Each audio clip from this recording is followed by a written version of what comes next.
Hello and welcome to the dungeon of the Mad Mage. I am your dungeon master, Kyle, and I will not be talking like that through the whole thing because it will make my voice hurt. Hopefully everybody can hear us okay. Chat will let us know if they cannot. By way of quick introduction, again, I'm Kyle. I'll be the DM today. We'll go around in a moment. The idea is that we are going to be doing a level of Dungeon of the Mad Mage. We're doing several different groups in parallel, and we're going to be introducing that meta plot shortly.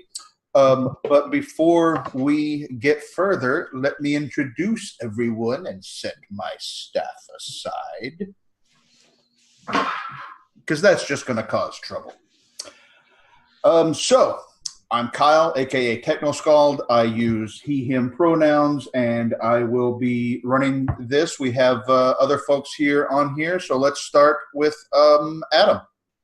Hi, yes, I am Adam, otherwise known as Peter Voss, the pun bard. I'm definitely glad to be here on this game. Are we introducing our characters as well? You can please do a very quick intro to your character, yes. Okay, very, very quick. I'll be playing the Warforged, strength-based Juggernaut Ranger, and this character's name is A2B. They, them pronouns for A2B, and he, him for me. Okay. How about Emma? Hi, I'm Emma. I use she, her pronouns, and today I will be playing Trixie Sparkle Sprocket, the gnome cleric. Excellent. Little gnome. And Mothman. Hi, I'm Mothman / also Val. I use she, her pronouns, and I'm playing the Filbog druid called Theola. The grumpy Filbog druid. Well, hopefully she's not too grumpy. No, she's real excited about traps. Well, then this is just the right place for her. Matt. My name is Matthew Foreman. I am going to be playing Crawford Gastover. He is a shadow sorcerer. He, him pronouns for both me and good old Crawford. And he is truly, truly terrible. Cannot be too terrible. Why is he terrible? I guess we'll find out together. Excellent. So we have, just so folks know, perhaps you watched some of our Dragon Heist stream. This is based on that. So, Undermountain, Underwater Deep, is under lockdown, and all of Skullport is in chaos. Dozens of adventurers were abducted by the Xanathar and subjected to a mind-bending alternate reality experiment by their Mind Flayer allies known as Alterdeep, in search of the horde of Lord Dagult Neverember of 500,000 gold dragons. But what the Xanathar did not count on was Halaster Blackcloak, who took his opportunity to sabotage this experiment and dump all of this gold on the city of Skullport, while allies and faction members from Waterdeep freed their adventurers. Then he closed the doors. Yes, all of the ways in and out of Undermountain have been sealed until adventurers can either crawl up from Skullport to the first level to regain access to the Yawning Portal, or perhaps reach the lair of Halaster Blackcloak himself. What do you seek as we delve deeper into Undermountain and the Mad Mage? Very well. Let me pull out my spell book. Oops, wrong side. And pull out my spell notes. Yes. And as we will be going through this exploration of the obstacle course, perhaps some of those characters we introduced know each other. Yes, A2B actually is good friends with Thiola. A2B, I think, was kind of rusting away, maybe in the root structure of a giant tree or like a ruin or something, only to be revived by some of Thiola's druidic magic. And they have sort of taken a liking to Thiola and sort of follow her wherever. And if Thiola needs to get through a brick wall, well, A2B is there to break it open. Are you going to give us a Kool-Aid Man impression? Oh, yeah! All right. So A2B and Thiola, and I will be attempting as best as I can throughout the game to refer to you by your character names. Anyone else? Do Trixie or Crawford know anybody? Probably not. She's kind of a lone explorer. All right. Yeah, I don't think I know anyone. All right. So as you have left Skullport together, perhaps just as a group of adventurers more or less of similar capability and going to the same place, you've bound yourselves together for this momentary purpose. So let's get started by looking at the map. Also, for those of you who are watching on stream, you can see our characters on the Twitch overlay on D&D Beyond. I need to pull you guys over to the map. He can't do that for you.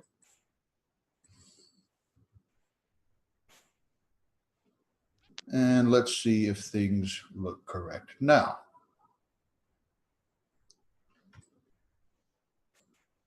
There we go. And hopefully we can see things. If not, I'll just descend everybody down a broad staircase as you are entering into this dungeon. So as you descend this broad staircase to the east, there are 4 stone pillars in the center of this room. I should also note, for those of you wondering, the squares are 10-foot squares, which is why perhaps you can't see as far as you might otherwise like to. I'm actually having a slight problem. I only see my token on a field of black. Also, the same problem I'm having. All right, so which of you, do you have, I can't remember, we talked this a little bit. I have the goggles of night. Have those goggles of night? Oh, Yes. yeah, I've got them. Okay, what's your dark vision now? 60 feet? 60 feet, yeah. Okay, and how about A2B? Same. Okay. Yeah, 60 feet. So as you set your goggles of night upon your face, suddenly you can see further than you previously could. And my dark vision is 120 feet. Your dark vision is 120. I mean, I believe that yours is set to that. Yes, you can see further than the rest can. Great. And I've got 60, but I don't think I see that far on. That's because these squares are 10-foot squares. Oh, look at that. Math. Got it. Math. The Mad Mage cares not for such finicky pursuits. Yes, so you see 3 large pillars in this vaulted room about 35 feet high, and the pillars themselves are strung with cobwebs all over them. Oh. What do you wish to do? A2B sort of goes A2B looks sort of like a older Warforged, like one of the maybe the beta testing models or whatnot. Doesn't look exactly human, but definitely humanoid. Their eyes sort of go bloop, bloop, bloop, and I sort of scan the room as I march forward. Okay. All right, so as you get closer to these pillars, a magic mouth activates, and you see a stone mouth on that pillar. And you hear, "Welcome to the obstacle course. Place all weapons and magic items in the carts for safekeeping. You won't need them. Hurry! Time is running out. You just hear Theola go, God damn it. And A2B, just at the limits of your vision, you can barely make out a minecart over to the east. You probably can't see it on the map, but it's about there for those of you who can see me pinging. I follow A2. Yeah, I'm gonna follow along with them, I think. I briefly consider whether By the way, feel free to move your tokens as you are following along on the map. We're only using, for those watching, we are only using Roll20 for moving tokens, and obviously I'll have the, if we need an initiative counter up there, but everything else is with our rune stones, I mean polyhedral dice. Theola, I think putting something on the minecart would be a mistake. Yeah, I'm like, Theola is like fully contemplating whether she can hide her stuff within A2. She's like, so maybe I can just put it in. Do you think? She turns to him and is like, do you have a spare compartment anywhere? I have a pack back, and the back of A2B actually sort of opens up. It's like, okay, well, I have a staff that I really, really am quite attached to, so I'm just going to shove it in there. It just sort of sticks out, and the backpack can't close properly. It's kind of like when you have a 2x4 in your trunk. She kind of like grips the back of you and comes around your front, like hugs to hide the rest of it, and like walks with you. Like, there is nothing going on here. And A2B's used to this. This is like pretty normal. Crawford and Trixie, what are you doing? Listen, these magic items are like all I have going for me. I don't really see myself putting them in no cart. Yeah, not too keen on getting rid of anything at all, ever. So, can we like pretend to put stuff in the cart? Yeah, let's do that. Let's pretend. Let's do a mock. Let's do a mock deposit. Okay, I'm gonna cast a minor illusion and make it look like I'm putting like a mace inside the cart, like a minor illusion of a mace inside the cart. There, look at that. Sure put that in there, didn't I? That's a lot of stuff in there. You can't give up the Mace of Annihilation. It's your most powerful item. I have to. No. Whatever damn shall it, I Trixie. do? As you get closer, I'm going to move y'all a little bit just so you are able to see. As you get closer to that minecart, which is here, move the camera for you.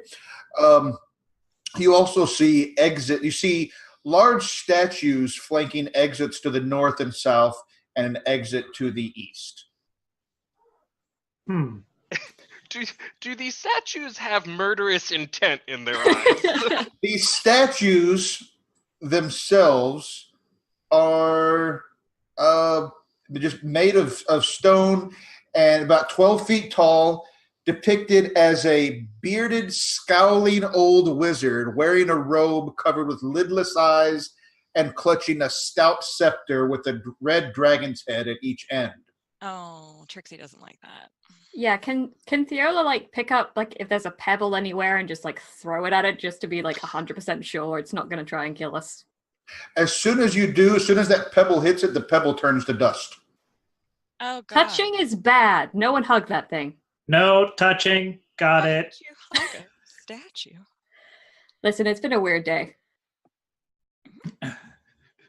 And A2B's head sort of swivels from one of the entrances to the other and back again. Maybe it actually does a full circuit. We should get going. Alrighty then. Yeah, totally. Let's do this. Let's go. I'm so excited. Is anybody hungry? I have food. It will make you feel a bit heartier if anybody wants it. I cannot eat. Well, then. Do you have any like good liquor on you instead of some food? No, I left that in my other robe. I'm so sorry. Oh, okay. I don't have anything either. And Fiola just like very like obviously like drinks from a flask. I gambled all my money away. I think there's some over there. No, I don't want to impose.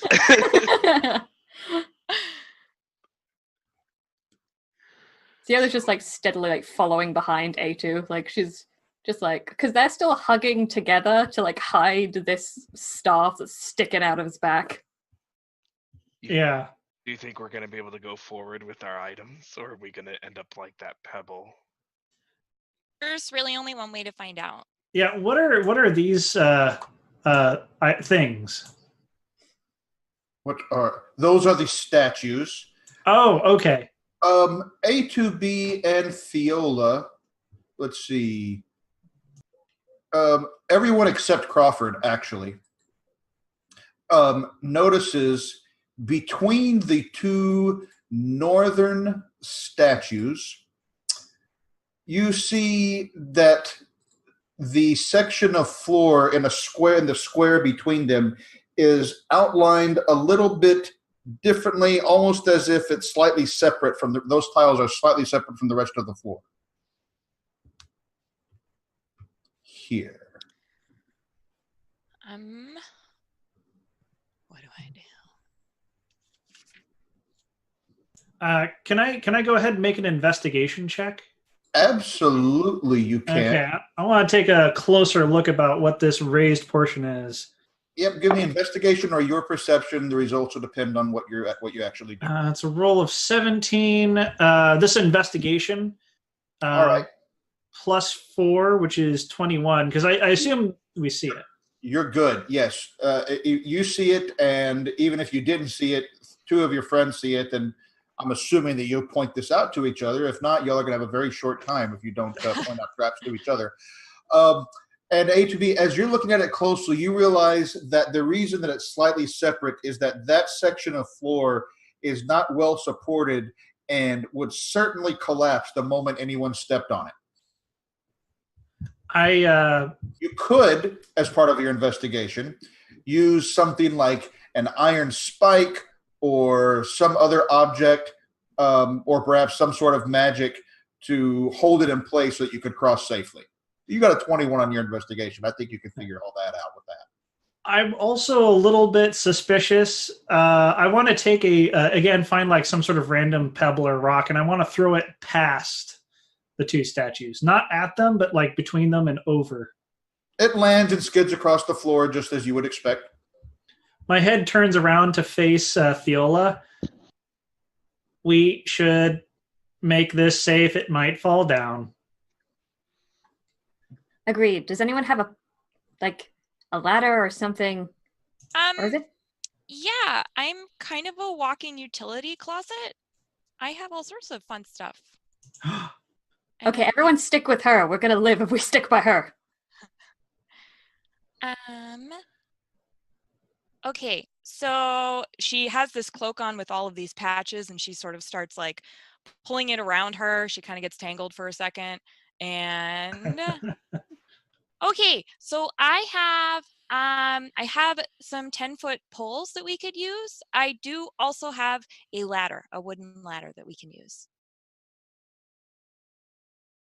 Do we want any of those things?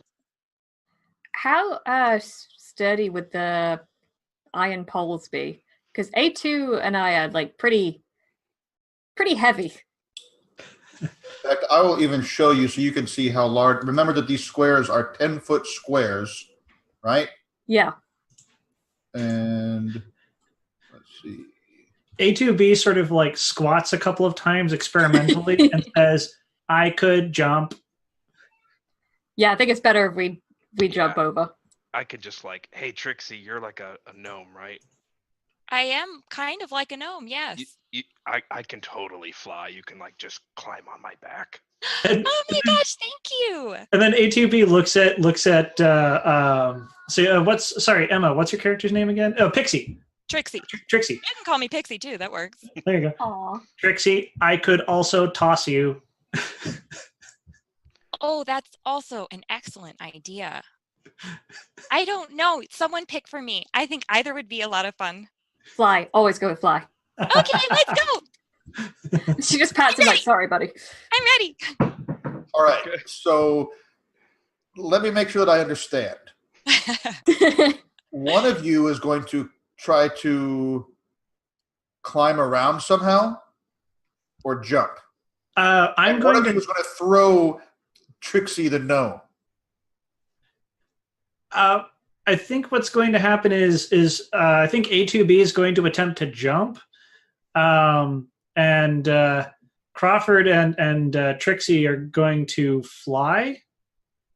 Maybe Fly, Crawford can fly? Yeah, I can totally fly with my cloak of the bat. Well, if you want to try to throw Trixie, can you give me Trixie, how much does your character weigh? Like, not that much. She's short for a gnome.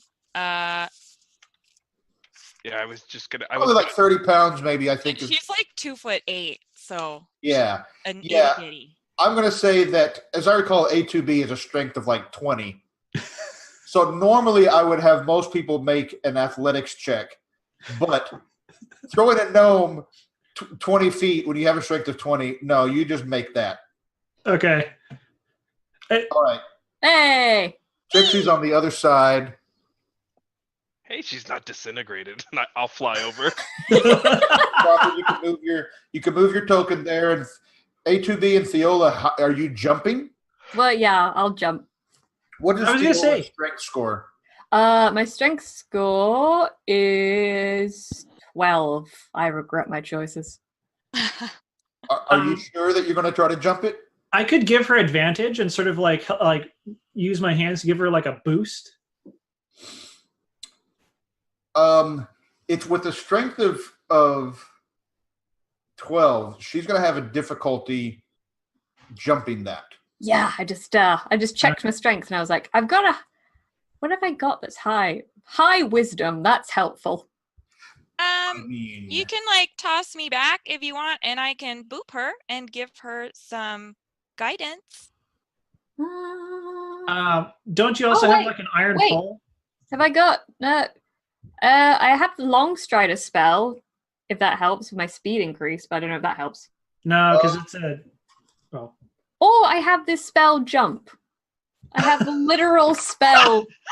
Oh my goodness. With the spell jump, you can you have, in your case, 36 feet of jumping that you can make. Alright, I'm gonna cast jump and just pogo stick over this. Excellent. So you're both clearly on the other side.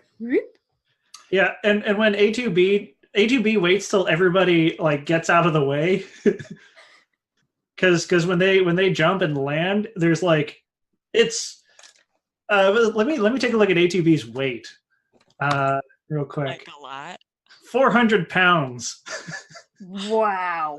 No. That's a big boy. Big them. But it doesn't. Huh? As you progress north, you see that the hallway continues to the north, and you have passageways to your left and your right. How can we? Well, no, we can't. Never mind. Answer no question. I would like to slither like the Grinch along along the right wall, hiding using just rolling to hide and peeking around the corner. Let's see here. Do I have any?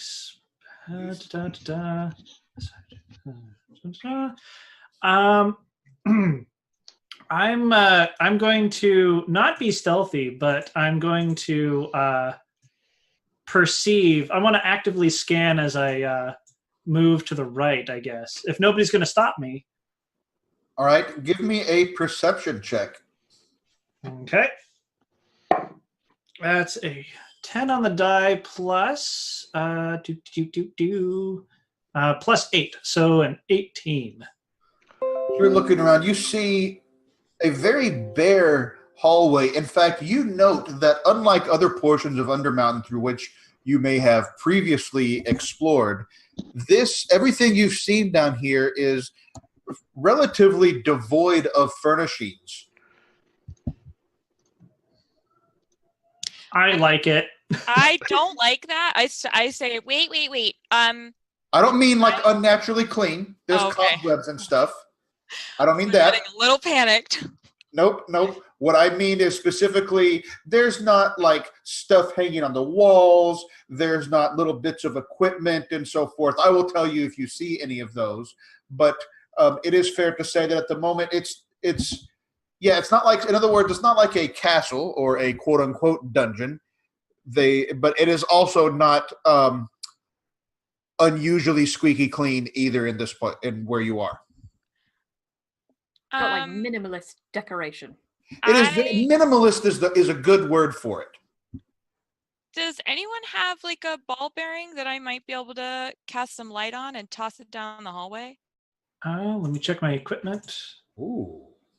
No, but I can fire an arrow. Ooh. Which you could put light on. We can do that. I hope it doesn't hit anything we don't want it to hit. A little quiver just sort of like pops out of a shoulder, and I very carefully with like gigantic fingers I pull out a teeny tiny arrow and a long bow, which on me is kind of small, and I string it. I'm like, I'm ready. You're very tall. Can you just lean down a second so I can touch it? And I sort of hunch down. I boop the arrow and cast light. And I want to fire it off in this direction. Okay. So with the twing, that makes it there. And let's see. Did it? Yes. You should hopefully see some extra light from back there. I can't see anything at the moment. Okay. Well, I will tell you that at the moment, I know why. I know exactly why. All players see the light. How about that? Hey. Huh. Oh. So the arrow just sort of like ping pongs around there?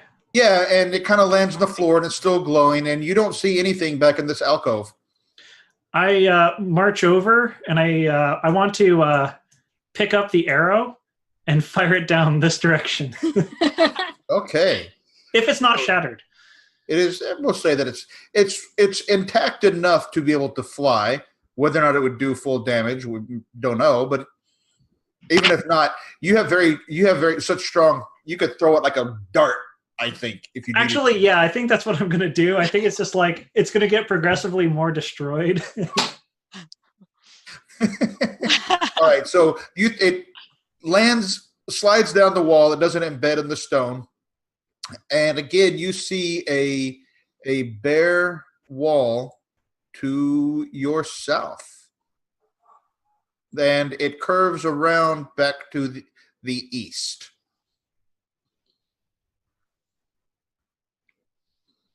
Oh. I look back and questioning at my other compatriots, and I'm like, should we go this way? Does that just make it a square? I don't know. Seems as good a place as any. Yeah, why not? Okay. Boom. You're doing great. Boom. Proud of Boom. you. Can I toss the arrow? I want to toss the arrow again over here. Bloop. It Ding. lands over there, and you see a small alcove that looks empty to your north. I don't trust that at all. Yeah. Can I roll a perception check? Because I'm a little bit, Oh, sorry. I'm at this point, my internal processors, I'm like, I like how this place looks, but it does not make sense. Yeah, give me a perception check. 8 plus Perception 8. 16. Well, my passive perception is 18. All right. Fair. In either case, you see a bear, not squeaky clean, as I said. I'll tell you if I will tell you if that ever comes up. Watch I it. promise. You have three of you have very high passive perceptions, and I will take that into account. One of you has very bad passive perception. Crawford. Listen, I'm not perfect. But you do the alcove to all of your looking and smelling and so forth appears empty. Well, That's stupid. I'm going back. And she starts walking back. I pick up the somewhat battered arrow, and I also follow. Okay. Same. Damn you, Theola, what are mate. you gonna do? I don't know. I'm like Theola's naturally suspicious of anything that's sort of man-made, so she's already like looking around, like really like I don't like any of this. This all seems like one giant trap. Well, you may recall that magic mouth explicitly referred to this as the obstacle course. So it is one giant trap. Using logic, my only weakness. Yeah, she's gonna follow A2B because they're tight. All right. So you see hallways to your west and north, A2B. I heft the dart because I think it by now is maybe like It's fine. It's fine. I toss it down this direction. Oops. Oh, that was too much. Let's see. You didn't see anything. No, I didn't. It lands there. And you see that there's a... Okay, hang on. Nope. Everybody pause. Or you... Nope. A2B is you walk forward. Yep. Stepped here. Can you roll me a D20? Okay. I'm going to roll a metal dice for this. Just a straight up D20. 11. 11. All of you hear a sound that's like... Bloop, bloop, bloop, bloop, bloop. And a voice calls out, and you hear somebody say, "Teleported," Oh crap! and A2B vanishes from your eyes. Oh, son of a! Pater, you can, if you move around on the map, you will see where you are. You'll have to move around a little bit. Okay, let me actually... Well, sorry. Aha. Sorry. Okay. Yeah, I'm centered the camera on everybody else so they can. Let's see. Let's do a little bit like that. So they're sorry. Move you around, Peter. I'm trying to get everybody where they can see each other. Okay. Listen, all right. I have an idea. And hang on. Wait. Hang on to your idea. At that same time, the other three of you hear a clinking and stomping sound from down the hallway to your west and south. Oh, I don't like any of this. Okay, no, I do. I love it. What am I talking about? What do you? So I'm sorry. So Theola. Theola was kind of like in panic mode as soon as A2 disappeared. But I have a thing, and I don't know if it works because A2 is made of like metal.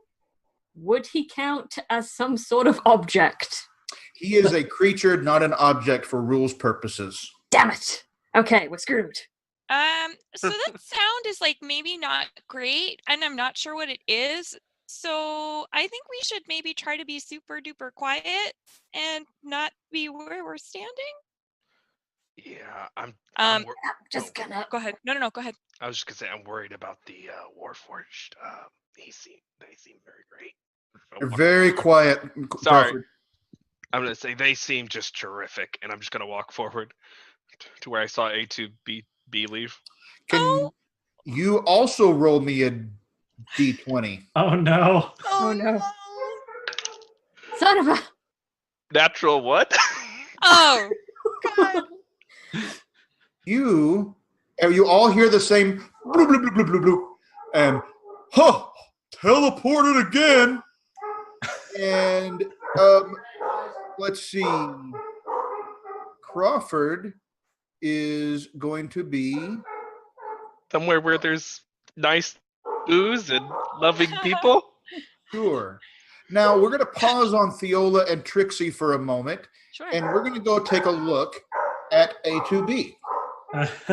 Hey. As the camera pulls over here, literally in the case of the stream, you see a 12-foot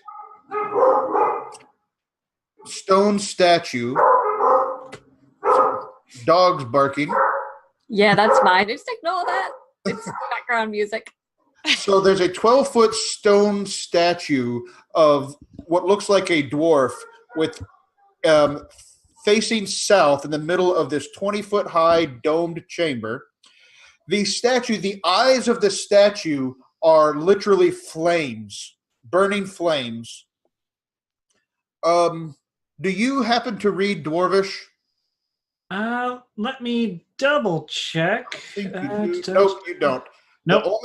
The only one here I think who has Dwarvish is not you. I did remember. I did check that during preparation. You see a steel plaque at the base of the statue with something inscribed in Dwarvish. But at the same time that you appear here, you also hear where you are the call out teleported, and the statue animates and takes a swing with an obsidian axe that bursts into flame as it swings. Can you make a dex save for me, please? A dexterity saving throw. Okay. That is a plus a 7. So just as a question on D&D Beyond, when I have a +1 on saves for my Cloak of Protection, is that already factored into? Yes, I'm looking at your character sheet, and yes, it is. Okay. That's an 11 plus a 7, which is an 18.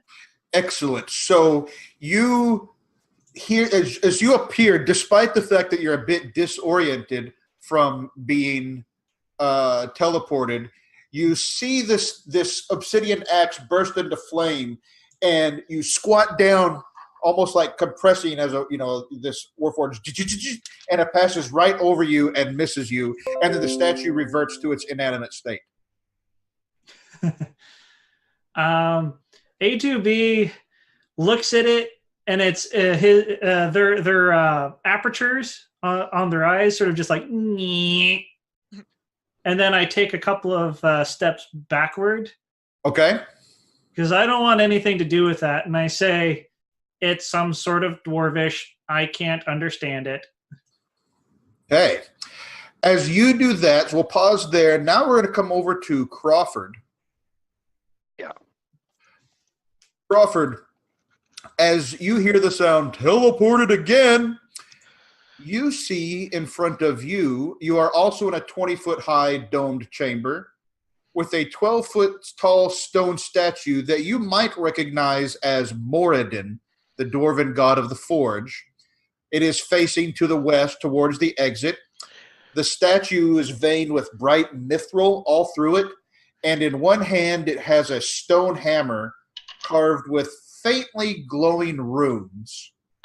There's a steel plaque at the base of the statue, which you can read, which says, "All that is made can be unmade." However, you see that just in time as the statue animates and brings its hammer down upon you. Can you make a dexterity saving throw for me, please? Yeah, this is fine. 14.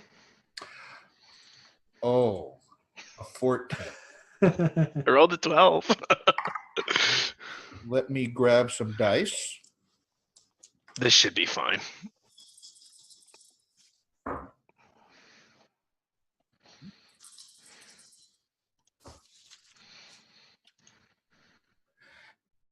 As the hammer of Moradin strikes you, you take 32 force damage. Okay. Cool. And then it returns back to where it was, and the statue goes back to its inanimate state. The rest of you here, somewhere off, let's see, Trixie and Theola somewhere to your north, echoing down the hallway, and A2B somewhere to your west, echoing down the hallway, a very loud hammer smash. That's not good. That is bad. That's bad. sound. That's bad. Bad. That's Bad. real bad bad. sounds. Crawford, what do you do? I'm gonna cast message and try at least to to Trixie and be like, that was me. I got hit by a hammer. Let's see. It's 120 feet. 120 feet.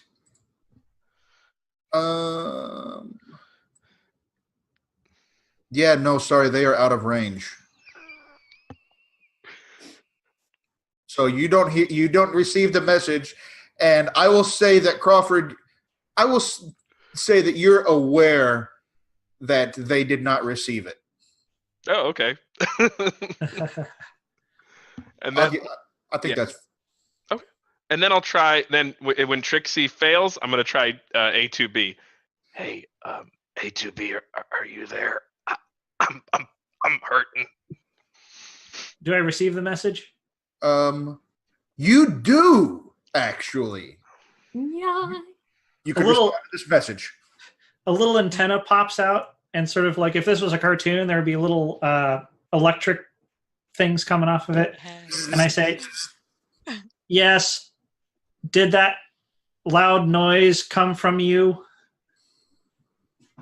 Yeah, I totally destroyed something in here. I'm totally awesome. Insight check.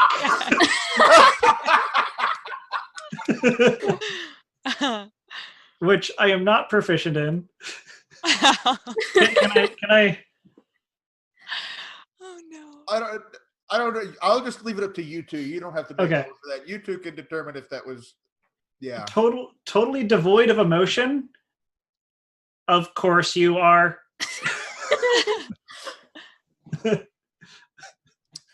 As we're doing that, let's go back to Theola and Trixie. Oops, let's go back to this and let's do that.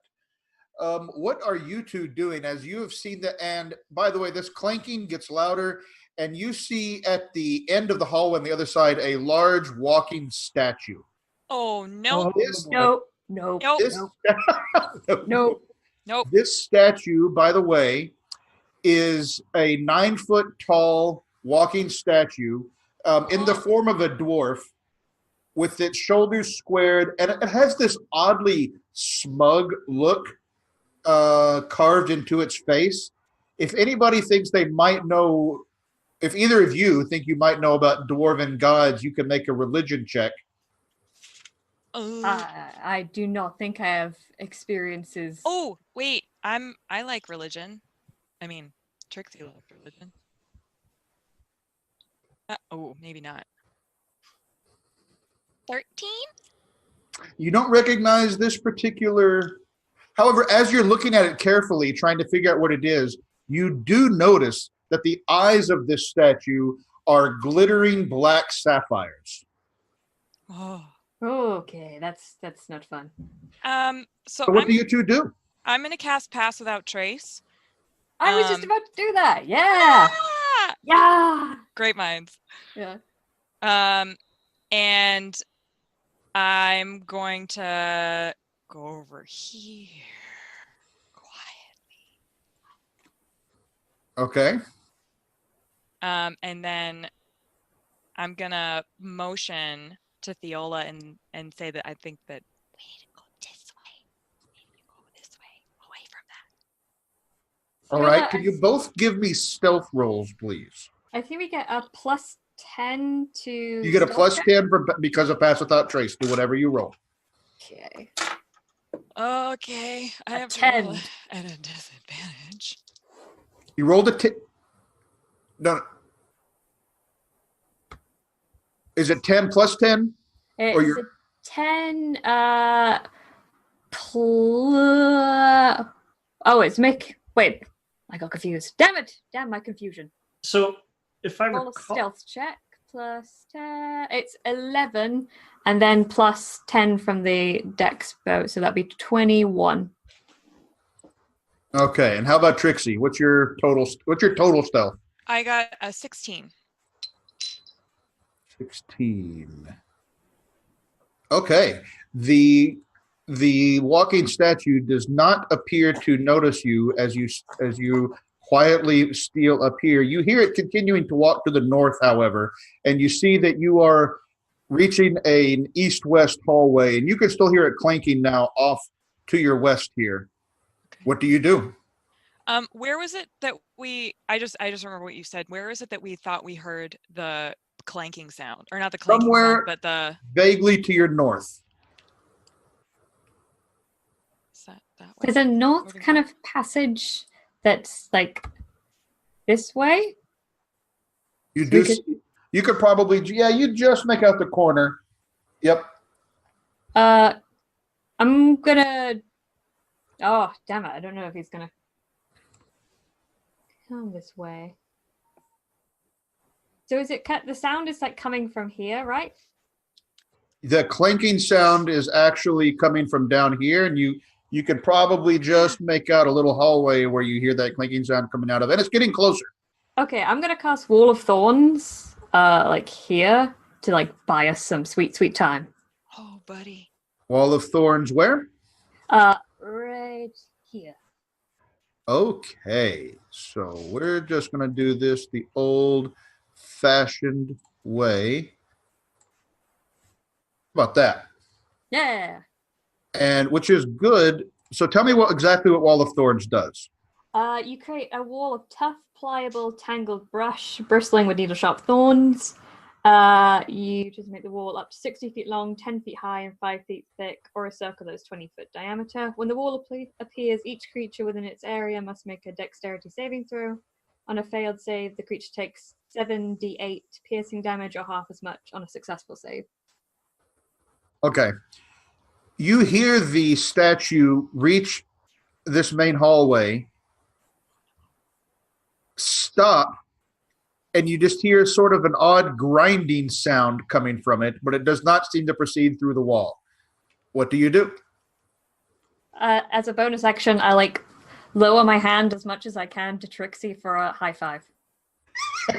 Low five? Low five. Well, maybe it's still high for Trixie. It's like Very a low- high.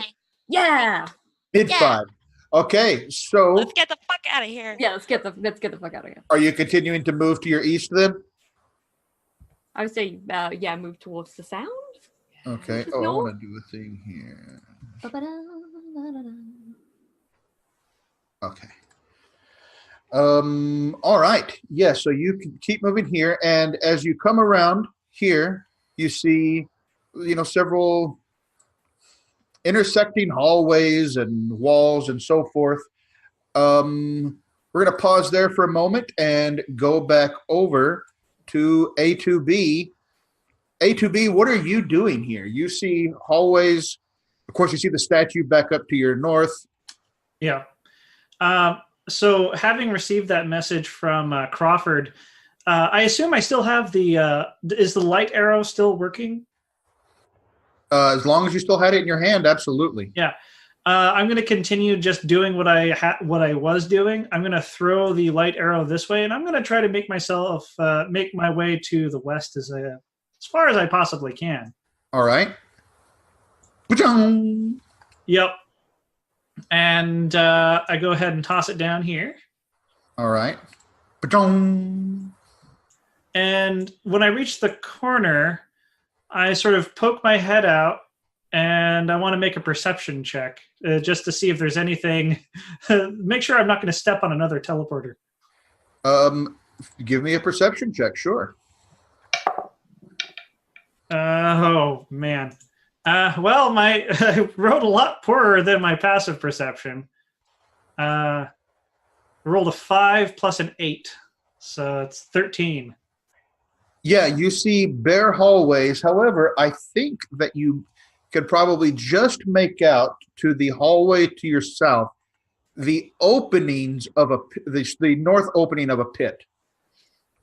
All right. I think in this case, what I'm going to do That's to be clear. That's down in this hallway down here. right here. Yes. Yeah. Okay. I am going to What is happening? ready my. Oh, okay. Yeah, I'm going to ready my shield, and I'm going to sort of just sidestep. I'm not very stealthy, so I'm just gonna. But I'm going to. I think I'm going to attempt a stealth check. Okay. So are you trying to hide? Or you're just trying to move slowly. Move slowly and sort of stealth. Sort of just like. Okay, so you're trying to just not make a lot of noise. Yeah. Okay. You're not hiding behind things. You're just trying. Okay, so give me your stealth check at advantage since you're moving at half speed. Okay. Ooh, 17 plus stealth plus 1, so 18. Okay. Yep. Your steps sound quiet to you. Nothing else is stirring or moving. But you do see, to be clear, in the hallway to your south, you see a 20-foot long, very deep pit. And what little you can make out of the walls, they are sheer and stained with blood. Nope. But from the angle where you are, you cannot see the bottom of the pit. Okay, I'm not going to go anywhere close to that pit. I'm instead going to make my way up here. And what's this? What do I see? You see a door to your west. So, oops, let me move I keep forgetting to move the camera here. You see a door to your west. And let me see. Yeah, you faintly hear some noise from within that door, but you can't quite make out what it is from where you are. While you are thinking about what that is, let's go take a look at Crawford. Crawford, you took a beating. Yeah, I mean, it's not the first time. And in fact, as it hit you, all of you heard echoing throughout the entire dungeon that same voice that said teleported. Oh, that's really gotta hurt.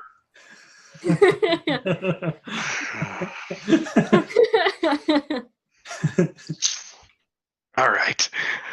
I'm going to talk to the statue. Right. Well, as I back away slowly, gripping the pieces of my cloak of the bat, I'm like, listen, I feel like we got off on the wrong foot.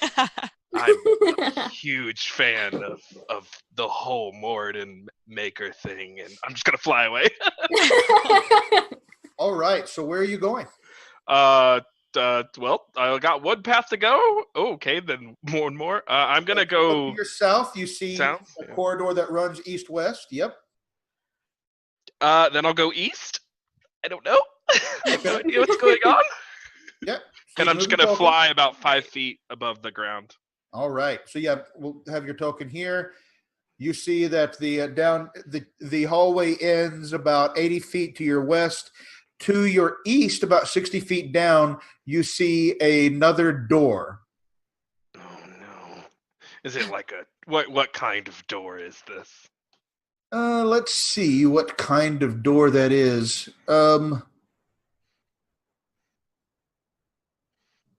You see, it is a metal door. All right. Actually, can I see if it's locked? I have thieves' tools. If you go up to the door? Yeah.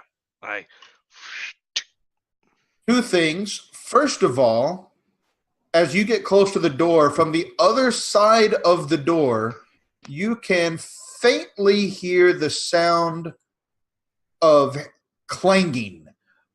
Bong, bong.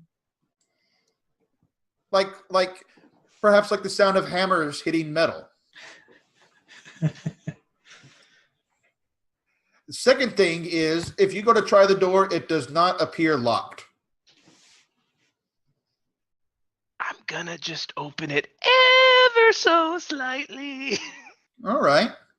So as you open the door ever so slightly, let's see. This is going to be that one. In here, you see a rusty iron anvil and the shattered remains of a stone forge, completely cold and dark. Bare iron hooks line the walls. The floor, however, is covered in rubble. And the door to the south that you can make out has been smashed. I will also note that all four of you, you've had this feeling you haven't been able to figure out the whole time that you're here.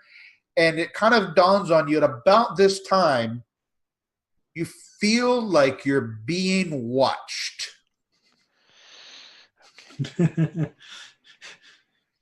I've got a bad feeling about this.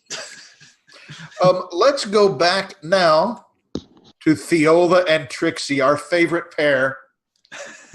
We're like an 80s sitcom of tall and small.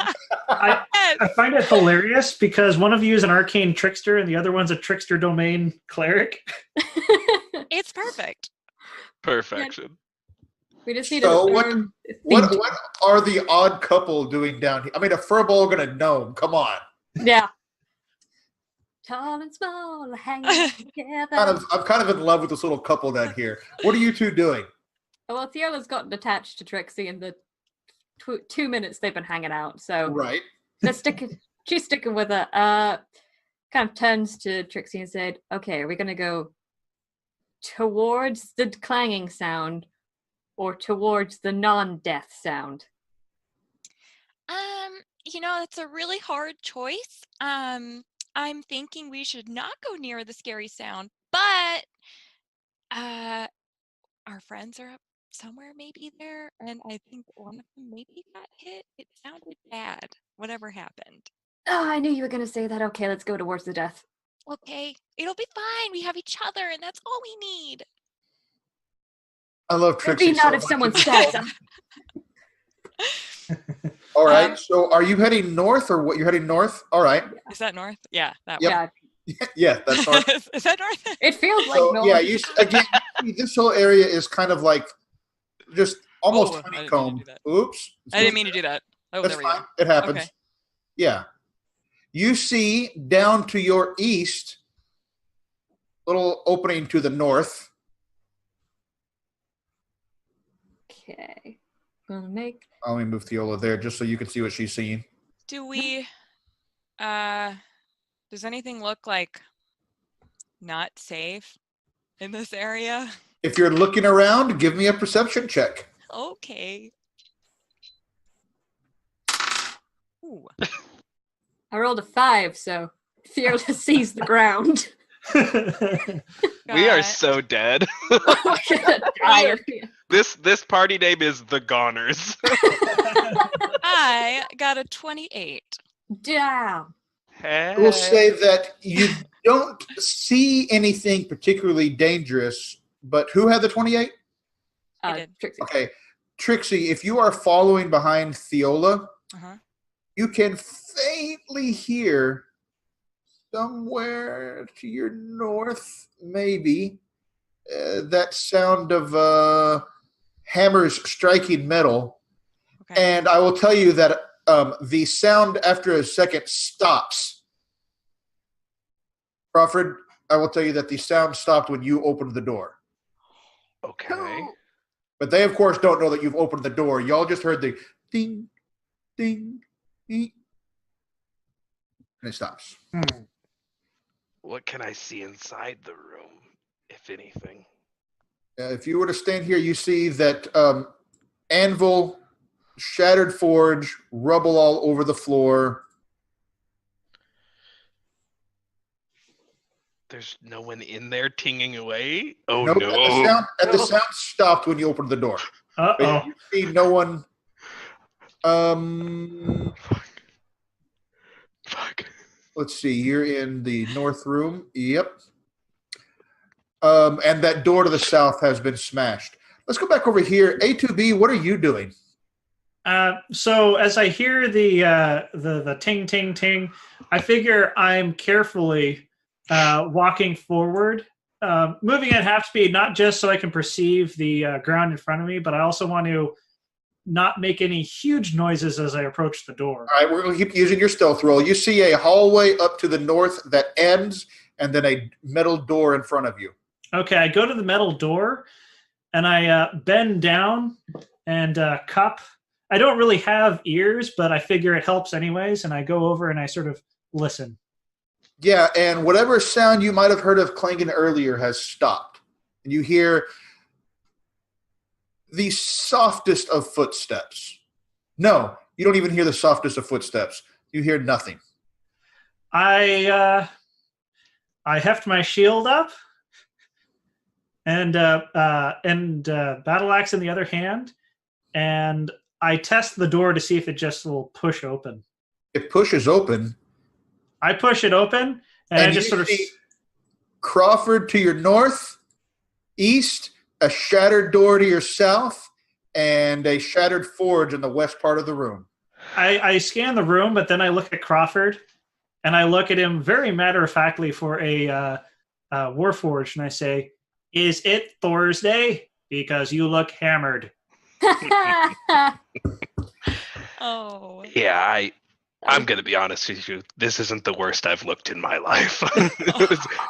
for me, this is actually pretty good. This is an 8 out of 10 day. Perfect. This is a solid 8 out of 10. I came from up there. You came from over there. So let's just go down.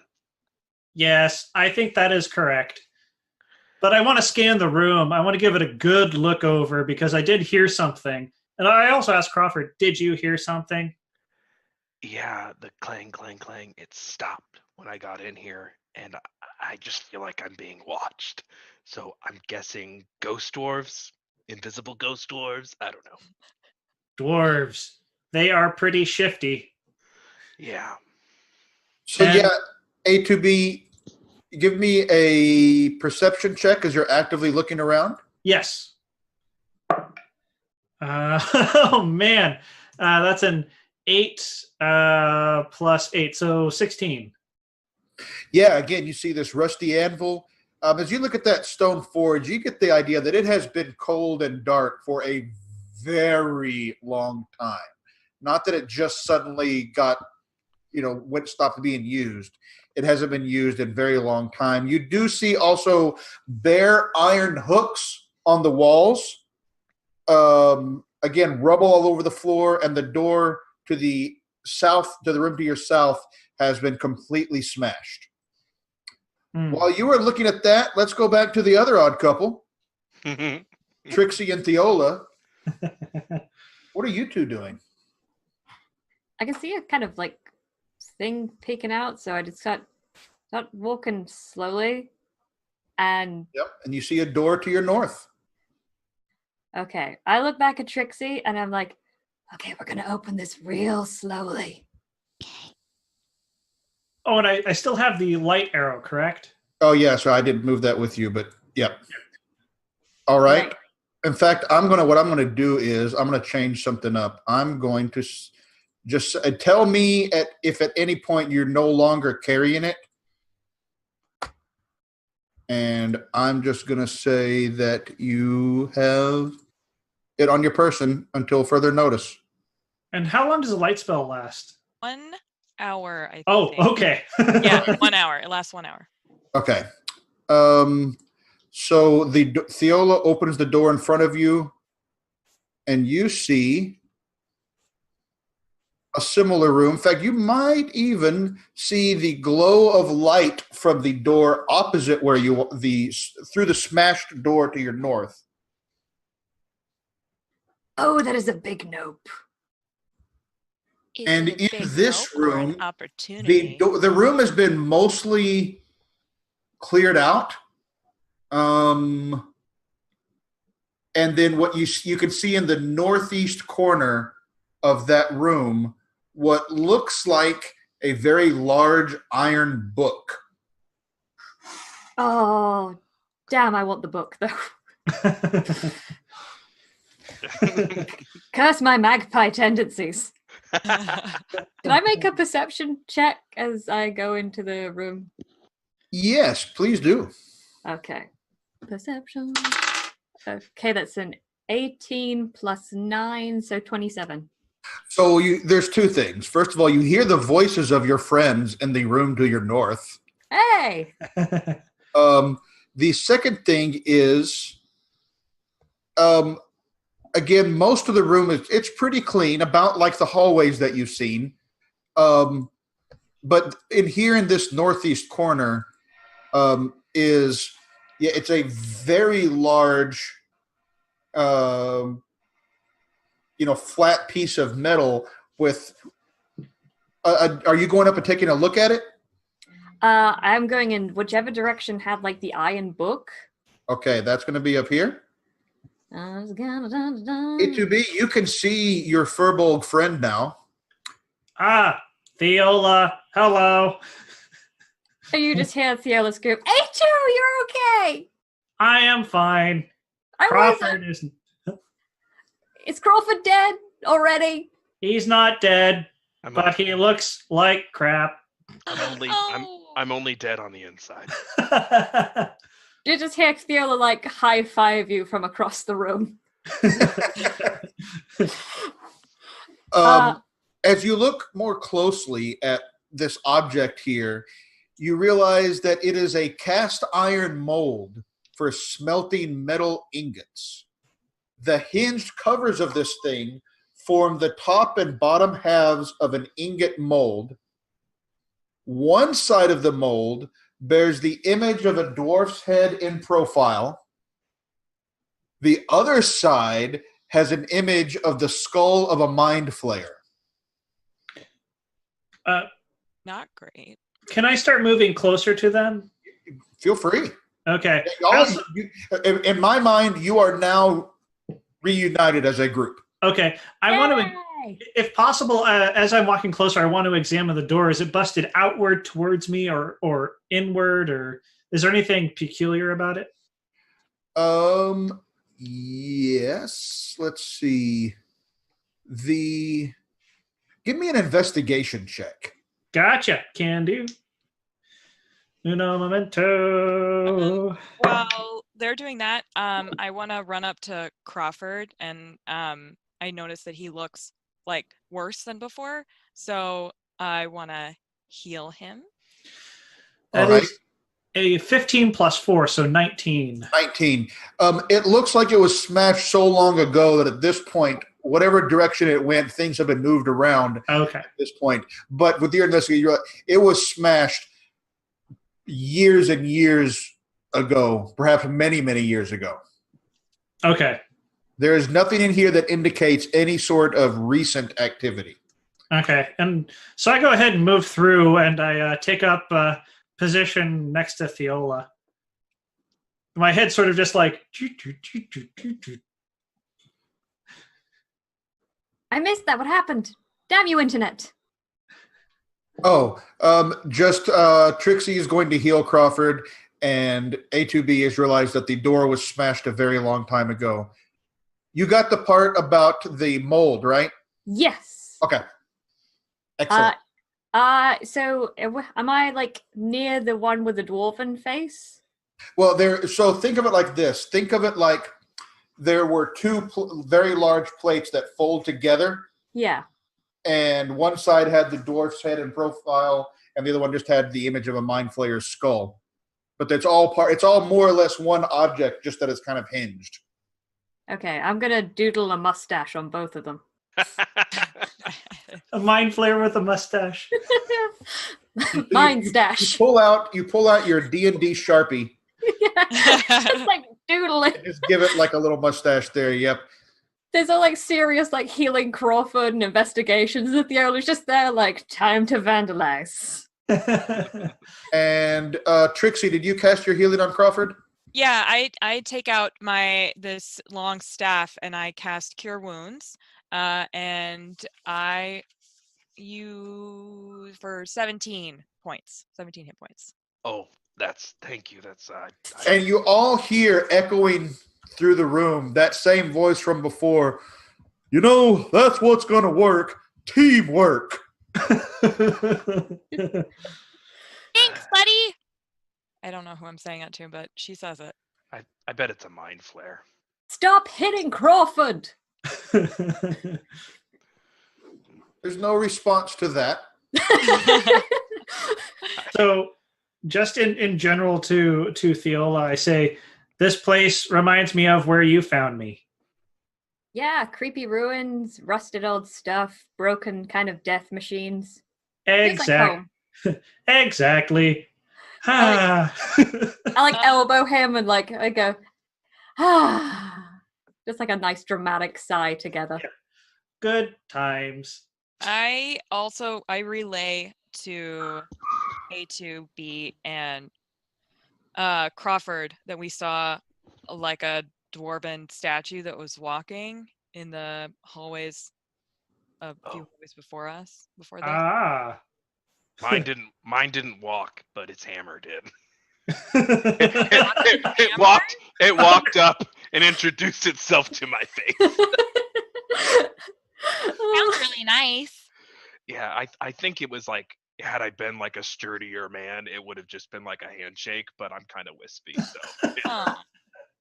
It's Well, not maybe your you'll get fault. better. You're a sorcerer. By the way, I will say, just for time purposes, I will say that it has been somewhere close to an hour since you entered the dungeon. Okay. Yeah. Go ahead. I don't know exactly where we should go, but I think we probably should avoid that enemy if we can. It was a way back west, up north where I came from. I don't know where it goes. Ours was down south and to the west, but don't worry, we kicked his ass. We scared the crap out of him. Yep. Came, we kicked its ass. We kicked its ass. It will never mess with us again. Ever. But we should not go there. Definitely 100% should not go down there. Yeah, it's just like kind of unstable. Yeah. and stuff. Not great. Okay. I love A2. West again. Yes. All right. I'll take up the rear. Okay, I hope nothing creepy and crawly grabs you. Have fun. And she takes off. I'll be fine. So we're going back this way? Yes. Going to the north now? Yeah, north and then west and the way All right. to explore. So back this way? Yep. So you can keep moving your token into that next hallway. And you see the hallway, you see it curve off to the right, to the north, where Crawford had come through. And then off to the west, you see it curve off to the south then, to your left as you're going down the hallway. I'll point down there like, that's the face hitting statue. Don't go down there. Go there. Okay. No. Got it. My face is pretty. Don't want to mess this up. I tossed the light arrow down the hall. Okay. As you do, it lands down there and it shines, and you certainly can see a hallway off to the east. Okay. Proceed You're carefully. going towards the face hitting statue. Oh no. Oh, I am? Oh. Yeah. Oh, so we go this way. Yeah. My memory is not what it used to be, and I pick up the light arrow and I toss it down this way. It lasts. How long did we say that light lasts? An hour? 1 hour. Oh, so it's. I'm just asking. No, it's fine. But it was a cantrip anyway, right? Yeah, so. Okay, I'll tell you if it expires. As long as you two are together, then it won't be a problem. Perfect. Okay. If The it power of expires while you're not together, that could be an issue. Yeah. All right. You see the hallway curve to your south. And I toss the arrow over this way. This hallway is it's relatively devoid of furnishings. There's dirt and cobwebs and so forth, but it's pretty minor. Okay. And then down here, the hallway dead ends down here. I do another perception check. I'm not buying all of these dead ends. All right. Give me a perception check. Okay.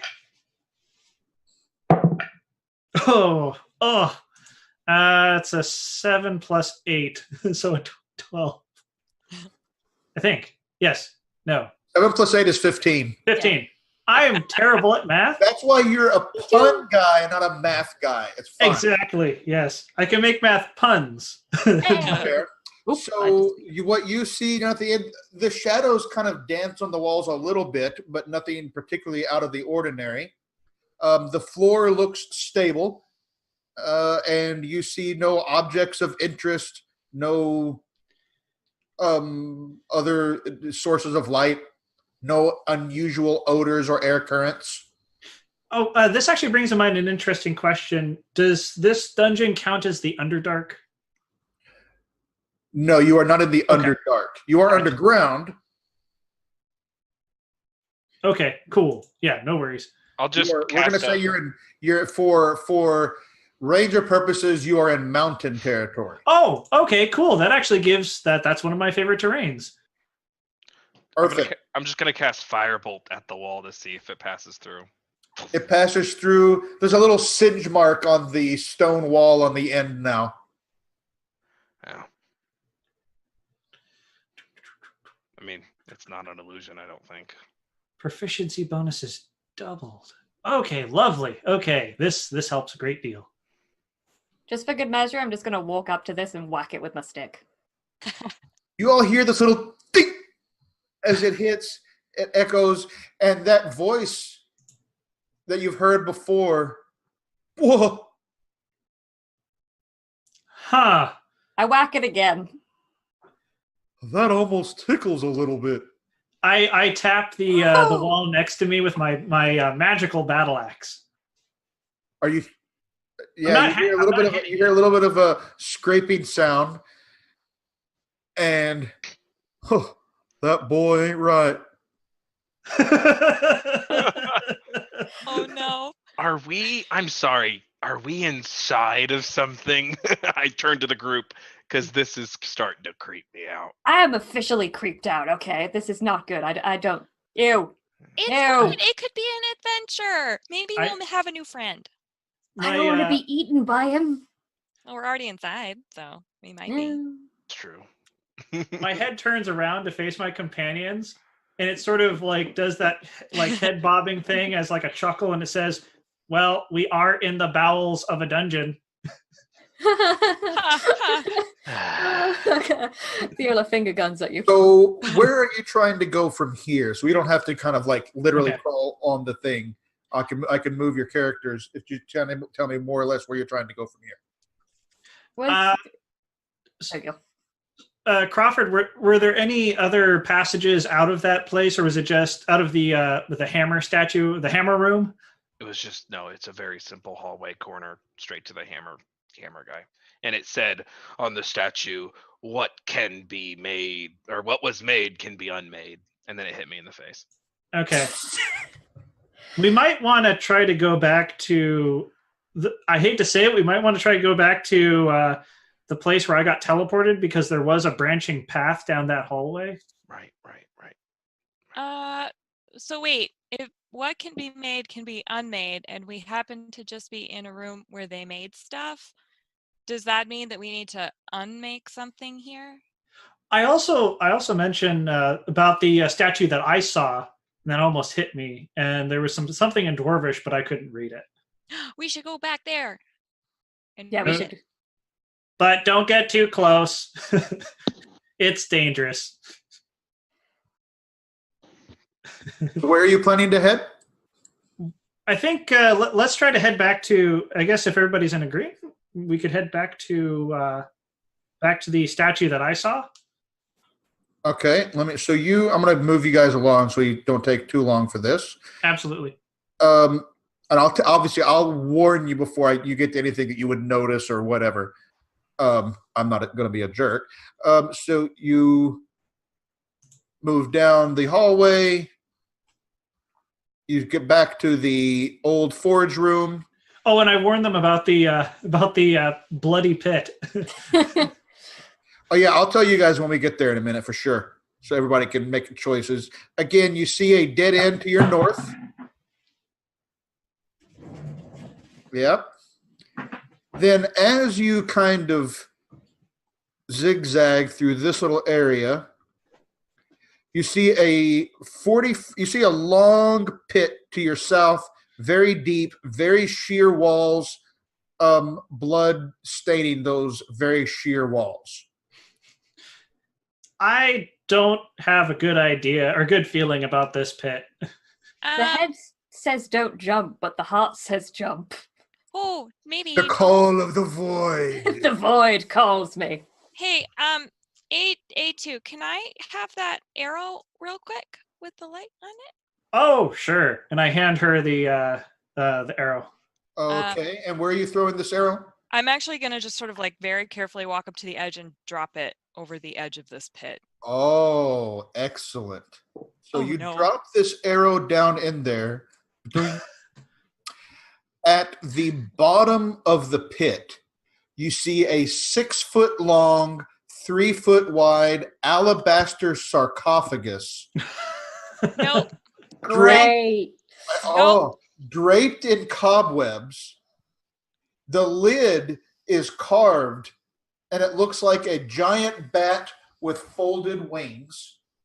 Oh, no. And then floating above the Fine. vessel is a magic rune that glows as bright as a candle flame. Sure. Mm-hmm. Nope. Is anybody else looking down in there? I go over, I think because I handed her the arrowhead, I think I'm probably, at this point, I follow her up to the pit, just because I see there's blood, and I'm very tough. Yeah, and as I will tell you, just as you are looking at the walls are so sheer that you would not be able to climb them without some sort of climbing gear or magic or a climb speed or something like that. You couldn't just like naturally rock climb yourself up and down. How tall is it? How deep is it? Sorry, again? It is 40 feet deep. 40.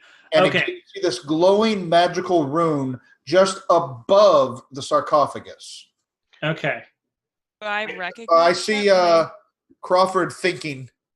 Oh, I was just gonna ask, what's down there, y'all? What's going on? It's a nightmare down there. That's what that is. I'm gonna fly over and peek into the hole. And You understand Dwarvish, and therefore Crawford, it's like you specifically recognize this glowing magical rune as a dwarven symbol of death. Oh, no. That's a death symbol. I don't think I need to waste a primeval awareness to know that there's something undead in there. We should go, maybe, and not be here anymore. Hey, what's Crawford is so intrigued. I'm floating with my cloak of the bat, and Crawford is doing this. almost turned on, I think. A little bit. Listen, can any of you dispel magic? I I can counter magic, but I can't dispel it. I can I can. Yes. Yeah. I can also counter magic, and I heft my axe. I can dispel magic. Right. We'll put a pin in that and circle back around. It's not a pin; it's an axe. Oh no. You're doing great, buddy. Okay. So yeah, we'll just dispel it and problem solved. Wait. Just a quick question for you, sir. Yeah. If we dispel that, then what happens? Is that when we die, or is it later? No, it'll disperse the death ward, and then we'll be able to see what's inside the sarcophagus. But Right. if Yeah, this- but it has a bat on it, and that's you. I flap my wings. I'm like, well, Wow. there's nothing wrong with that. Sure. Listen. It's got a rune of death on it, and there's a bat on the sarcophagus. You cannot climb the walls, indicating that maybe it wasn't trying to hide something, it was trying to keep it down. And not wake it up. So I'm kind of with Trixie on the whole non-death situation. Well, Can I roll insight on Crawford to see if he's Y'all don't have to fine with roll against each other. You can work out for each other what you determine for each other. let me ask you, why are you guys in Undermountain? What'd you come here for? treasure and friends? Hi, Pat. I mentioned that I am here to get places. Great. Why are Okay. you here? I came here for treasure and to learn arcane secrets. And this looks like it could be a real treasure. And it's certainly some arcane secrets. There's no reward without a little risk. And if you're all here to find great things, or at least some of you, I think this is greatness at our feet. I'm just here because the vacation tour guide said it was a good spot to just chill out. Oh. I think you might want to rethink your tour guide choices. Yeah, in retrospect, that was not a good. He said treasure and shinies, and I kind of glazed over. I just say that at this moment, Crawford is my personal Patronus. Just out of curiosity, what's across the pit? More hallway, just Okay. like the hallway that you came down from here. Okay. So again, and for those of you who may not have seen before, but I think you probably would have, this hallway to your kind of northeast at this point, to your east that you were going down, is the hallway that A2B came down after he had been teleported. So this was the way he was going. He just saw this pit and chose not to pursue it. Let's see. But look at Crawford. He's like, this is kind of my thing. I do have a climber's kit. So. Oh yeah, I can fly. It's no trouble. Oh, I know you can fly. I say I know you can fly. Ah. And I sort of I poke him, not like harmfully, but I say you are squishy. I'm more He has a resilient. point. I'm much more resilient than you might think. I've been to the gate of death a couple times, and I've came back every time. That explains a lot. That actually does explain a lot. Yeah, it kind of does. I never thought about it. The drinking and the gambling. And The face. Anyway, listen, if you're not comfortable, we don't have to. But if we're here for some adventure, it's right here. The player, Persuasive. like me, the player, I'm like this. Why not? A2B, I think, is looking to Theola for guidance on this. Yeah, the player wants to, and Theola's just like, oh, okay, you know what? I do want stuff if there's stuff in there. Like, the shinies outweigh the fear. And also, it could look really cool. Spell magic on that. I'm going to cast a spell magic. What's the range on Dispel Magic? It is 6 feet. Yeah. Choose one creature, object, or magical effect within range. What's the range is? Should be 60 feet. 60 feet? Yeah, I think it's 60 feet. One of my players has that spell always, so I remember. All right. As you cast Dispel Magic and invoke the power of nature, you see that glowing rune disappear. See? How hard was that? I put away my shield and axe, and I take out my longbow, and I ready an arrow. I'm going to use this opportunity to turn into a bat, like wild shape into a bat as well. That's terrific. And with that moment, as Theola turns into a bat, is when we're going to take a quick break so everyone can go drain their coffee and refill the coffee as needed. Coffee! Cool. And we should be back in about 5-ish minutes. Yay. Welcome as we return to the dungeon of the Mad Mage. Hallister Blackcloak, keeping an eye on these adventurers. In fact, as we return to our intrepid group, they have found a sarcophagus at the bottom of a 40-foot pit with blood-stained walls, a lid covered in the shape of a bat, and a druid that dispelled a magical glowing rune. And as it dispels, a little poof, you hear, "Well, that's just not fair," echoing through the dungeon. But you can't tell what direction it's coming from. Everywhere and nowhere, all at once. And now, what do you do?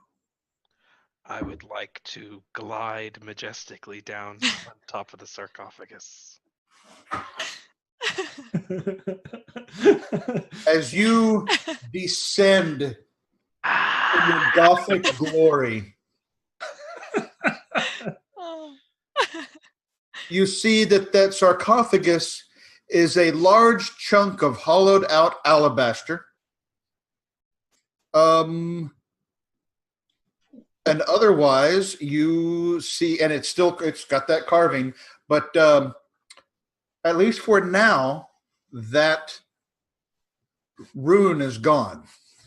And was there something draped over it, or was that just part of the carving? There's just cobwebs draped over it. Just okay. The bat thing was part of the carving. Yeah, the bat. The bat. The lid itself is carved to resemble a giant bat with folded wings. So badass! It's so badass. Awesome.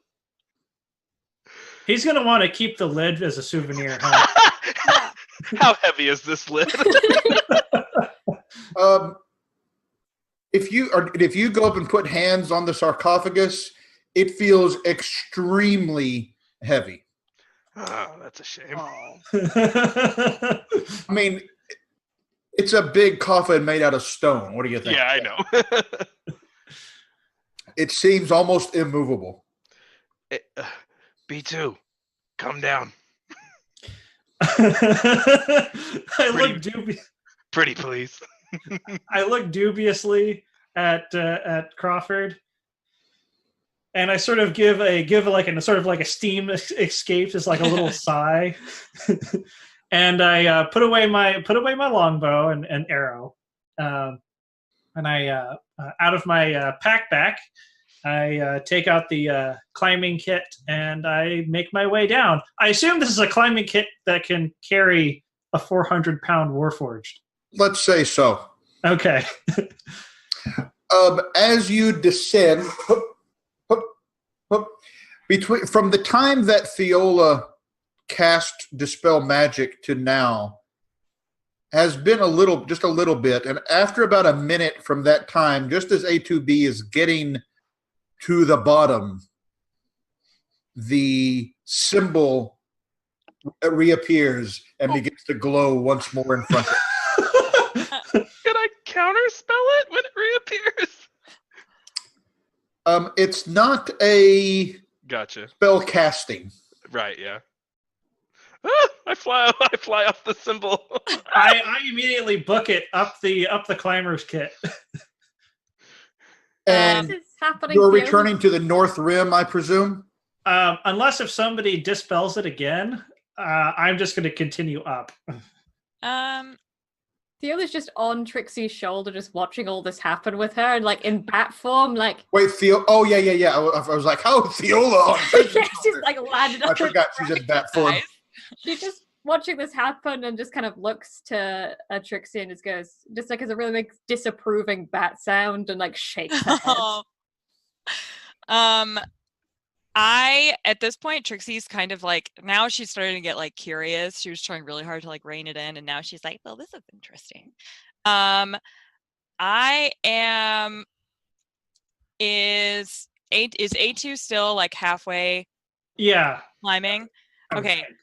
I'm gonna start climbing down using the rope that's there, and then I'm gonna climb down A2B and get down there, and I'm gonna flip on my goggles of minute seeing and investigate like the coffin and see if I recognize like what this like symbol, what kind of like, I don't know, just figure something out down here. All right, give me your investigation roll with the benefits of your eyes of minute seeing.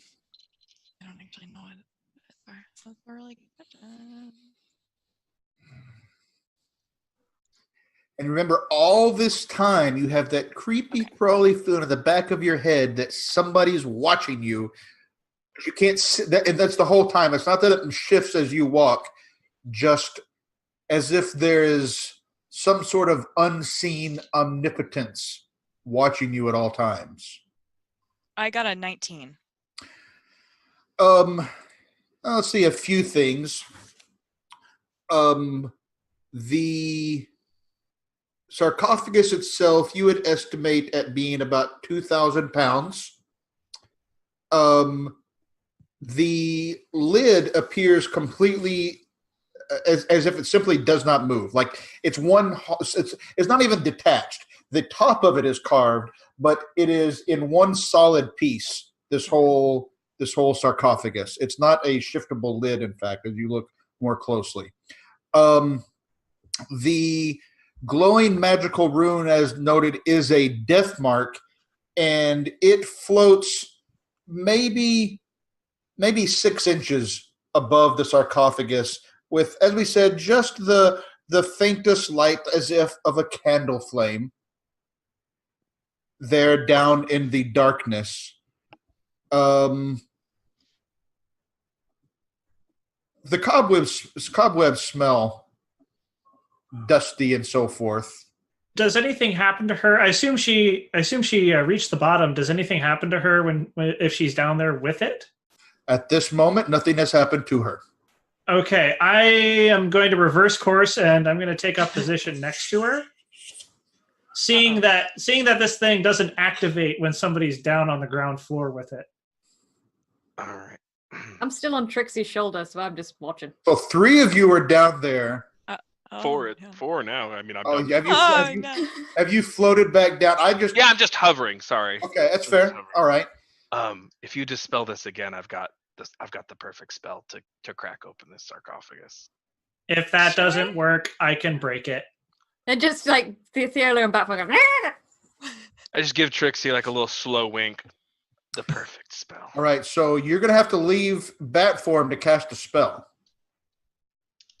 I can also cast it if you want to stay in bat form. Oh, am I getting characters mixed up? Oh, I think I'm getting. Theola is in bat form right now, and she was the one who cast Yeah. Sorry. Yeah. Whoever wants to. All right, I will cast Dispel Magic. As you call upon, you're a trickster cleric, right? Yeah, I worship Garl Glittergold. Oh, Garl Glittergold is so good. Mm-hmm. I know. He's such a great. Yeah. So, you will, again, as you cast it and you kind of hear a little giggle in your mind as you channel the power of your gnomish deity. He loves a good trick. The rune disappears. Disintegrate. Just on stone, right? It works on objects. Let me see. I need to check I need to compare something real quick. Aren't we all standing on this? Yeah. Okay. It'll be fine. It just targets the object. Cool. Yep. Sure. This is fine. Yeah, it destroys a 10 by 10 foot cube. So you cast the spell. It takes effect. You feel your spell slot get used up, whatever. Perfect. And the sarcophagus is untouched.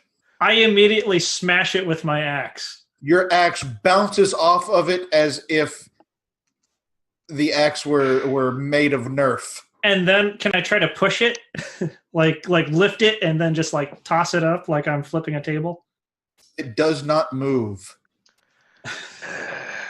It is perhaps you, and I will say that Crawford in particular realizes that whereas disintegrate has many useful purposes, magical items are unaffected by his spell. Oh, that's right. So, okay. Can I try to just smash the thing with a fist? Does that still bounce off? Yes, your fist, your battle axe, everything just slides right off as if you yourself were made of so much foam. So even my magical battle axe, just making it clear, like magical. I understand. Okay. Yep. Gotcha. Weird. Have I ever in all of my anthropological studies have I come across a carving like this before?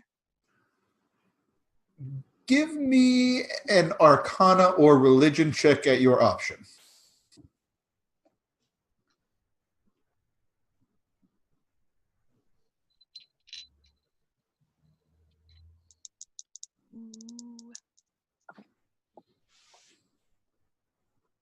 Natural 20.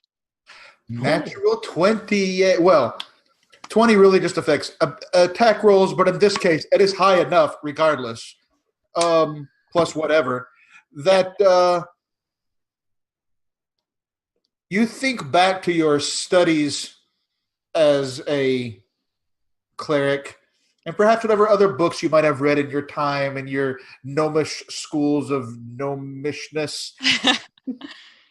This is certainly the resting place of a vampire. Great. Okay, great. So I relay that death mark, information. the death mark that you have dispelled for the moment is somehow connected to, is almost, you've heard of this before, and it was somewhat unclear, but it is something like a hunter's mark for the vampire.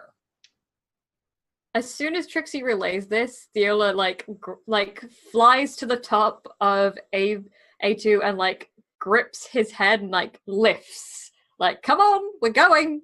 I immediately start climbing my way up. Actually, I'll wait till, if anybody else is going to climb, I'll wait till whoever else is going to climb so I can pick up the pythons on my way up. Do you pick up the arrow with the light that was at the bottom? I do. Okay. I'm gonna go ahead and climb up. Like once I relayed that, I'm like, so gonna bye. And she. What does Crawford do? I begrudgingly fly up because I don't have anything. I mean, if it's not openable like a sarcophagus typically is, it's sealed shut or whatever, there's nothing I can do. We'll fly up. All right, and y'all fly back to the north, correct? Yeah. Yep. Okay. And I collect my climber's kit and I stow it away and all that. All right. I'm gonna say that was disappointing, but maybe we'll come back to it. We can put it on the back burner. Yeah, we'll put a pin in it. Put a pin in it, as you said. Well, because I mean, the vampire's got to have some good stuff in there. Yeah, sure. You just have to kill him first. Assuming that you are continuing back in the direction that A2B had previously journeyed, Mhm. the four of you continue here.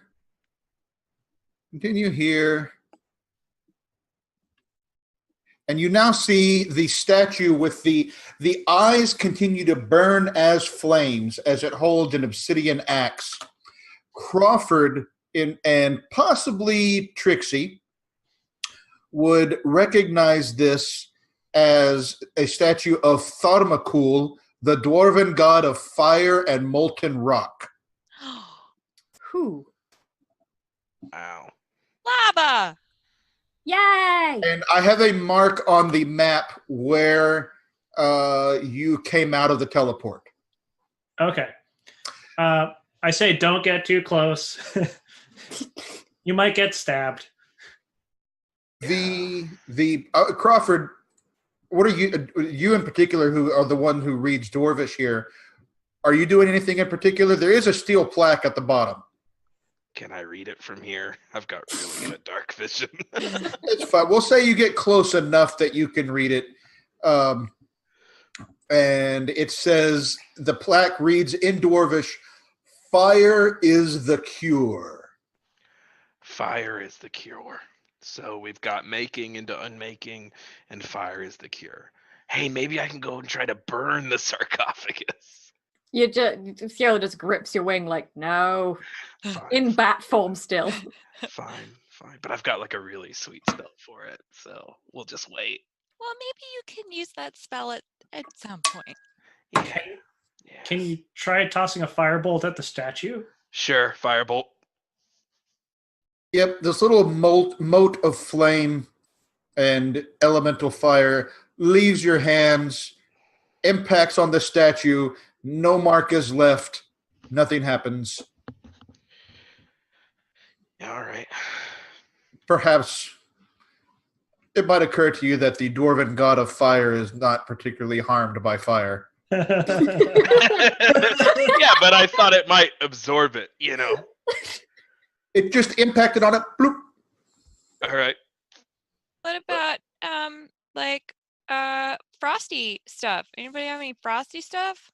I have Sleet Storm. Well, that's like real. That's a big one, though. No, That's an AoE. You know, these teleporters teleported us to these so far to these two specific statues. Maybe we have to destroy them. How many more statues are there? Oh no. That's a good question. I didn't, and I point back the direction behind us. I didn't actually go down to the south. Let's go that way. All right. If you go down to the south, you see that the there's a hallway to your south again. It kind of doglegs, or doglegs over to the east. I go ahead and toss the light arrow over yonder. Okay. As you do that, a couple of things happen. It lands over here, and you can see at the end, possibly towards the end. Let me see if you can actually. Let me select your character. Yeah, you can see that towards the end, the hallway goes north and south. Okay. I want to just sort of make my way over there, and again, I'm carefully scanning the floor to make sure that I'm not going to step on a toe. As you do, where that so that the arrow landed there. Okay. And that area again, the floor seems somewhat. These four tiles seem somewhat separated from the rest of the floor. Can I? Did anything happen to the arrow? Well, the arrow's landed, sitting on top of those Okay. four, sitting on top of that tile. I want to make now that I see it looks a little different, I want to make an investigation check. Just to see what I can see about it. All right. Would I get it? Oh. Yeah, no, give me your perception or investigation as you would. Actually, give me a. Yeah, give me your investigation check. Okay. Now, okay, so proficiency would be doubled for this because it's mountain.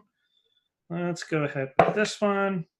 10 plus 4 plus 5, 10 plus 19 total. No, 19. As you get closer up to here, it's these four squares to your east here. And again, you determine that it's a 10-foot square slab of 2-inch thick stone that's carved to resemble the floor surrounding it.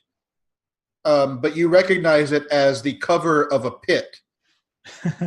You could wedge an iron spike or something similar to kind of hold it in place, or maybe there's some sort of magic that might do that. And that it's somewhat weight dependent. Something as light as an arrow is not going to collapse it, but any significant amount of weight would cause the trap to trigger. I turn back and I say, "There's a pit. Be careful." And I'm just going to go ahead and put that there because you know where it is now. If there's a pit here, there might be something useful beyond. Let's go. But carefully. Yeah, I'll just glide over the pit. Oh, okay, Yeah. cool.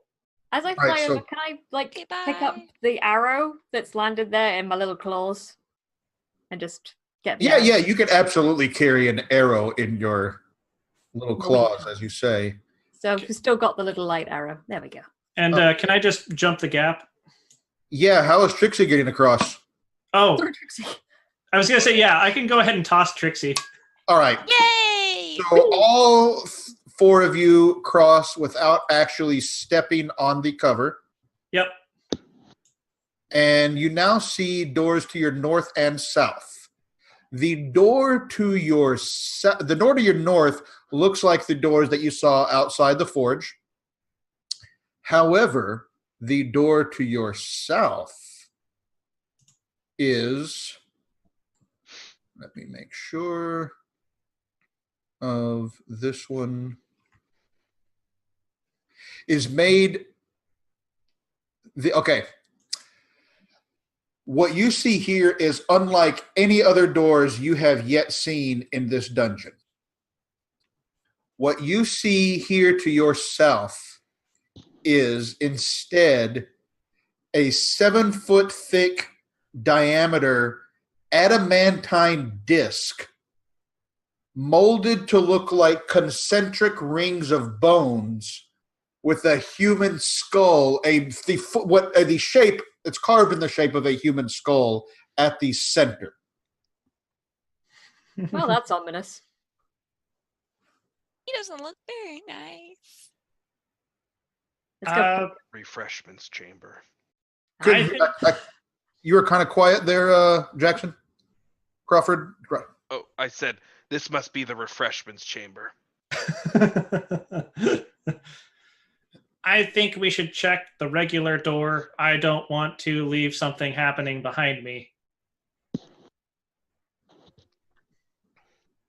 We should make sure our retreat and our rear is covered first. We should cover our butts. Taylor agrees, but looks wistfully at the skull door. Oh, no, we should we're totally going go there. for the door, yeah. Yeah! Oh, and she passes back the little arrow to AB. Okay. I want to go over to the door. The door on the north, and I want to listen. All right, give me a perception check. Okay. Oh. Okay. Let's see. Perception 8 plus 4 is 12 plus 5, 17 total. You hear movement inside. It sounds kind of like, I don't know if you can hear that, like little scritching sounds. I very quietly I relay this to everybody else. If you open the door kind of quiet, like to open the door slightly, I can fly in and try and use echolocation to see what's in there. Sure. Yeah. Okay. I open it a crack to make sure a bat can. Could you give me a sleight of hand check? For me. Yes, A2B. Okay. Can do. 18 plus Okay. 19 total. It's fine. You open it just slightly, just ever so slightly, and Theola flies inside. Theola, I will tell you what you are able to detect with echolocation. Okay. Actually, you don't even just need echolocation. In here, there's several things. There is a wretchedly pale man in a dusty black robe, scribbling madly in a journal with a quill pen. In front of him is a large 3-foot-high red marble dais with images of dragons carved into the wall. On the west wall, near the west wall, here, Theola, you see a 3-foot diameter bronze gong, like a gong, hanging from a sturdy wooden frame, and the gong is embossed with carvings of ears of corn, and there's a wooden mallet hanging from a hook near one of the support posts. Okay, I'm gonna real quietly fly back. All right. And as soon as I see her through the door, I just shut it. Okay. I can't talk like normal in bat form, can I? You cannot. Then I poof back into Wait. Before she does that, I can speak with small beasts. Can I talk with her? Yeah, sure. Yeah, you can speak. Yay! She's in a beast form. Absolutely. I relay all the things I saw in there to Trixie. Okay, and I relay that to the rest of the group. And then I scratch Theola on the chin. She's like, I like mew happily. She's like, It's a shame you already have inspiration because I would have given you inspiration for that. All right, what do you do? Now we that could make friends with him. oh, when I relayed the information to Trixie, I specifically relayed the kind of old, creepy looking dude as I think Crawford has a twin. Yes. Did Crawford's grandfather work in? I mean,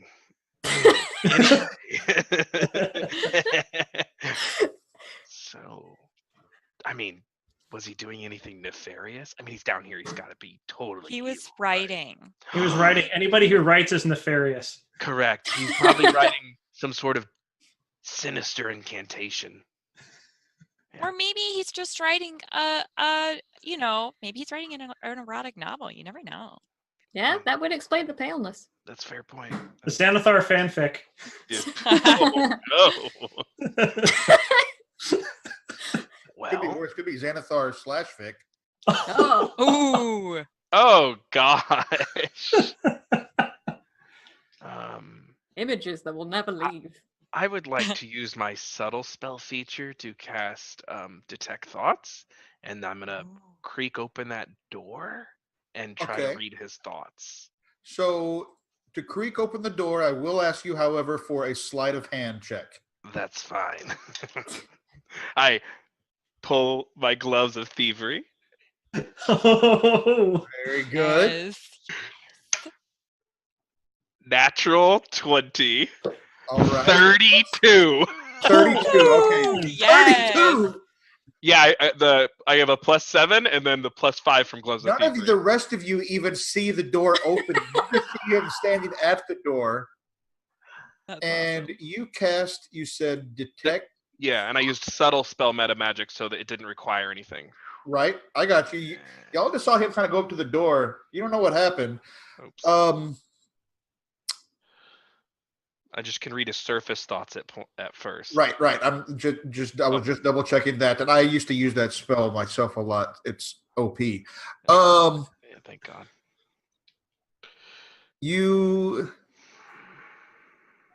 I'm doing this, of course. In his mind, he's right. In the mind of the person that you are, the person that you are monitoring, he is. I swear, I'm not making this up. Y'all guessed almost right. He is making up a mostly fictionalized version of the life, death, and undeath of a different, not the Xanathar, a different beholder. That what once was a beholder and is now what you might think of as a death tyrant. But it's like totally fictional and something he totally made up and isn't Mostly nearby. it's fixed. It's think of it instead as not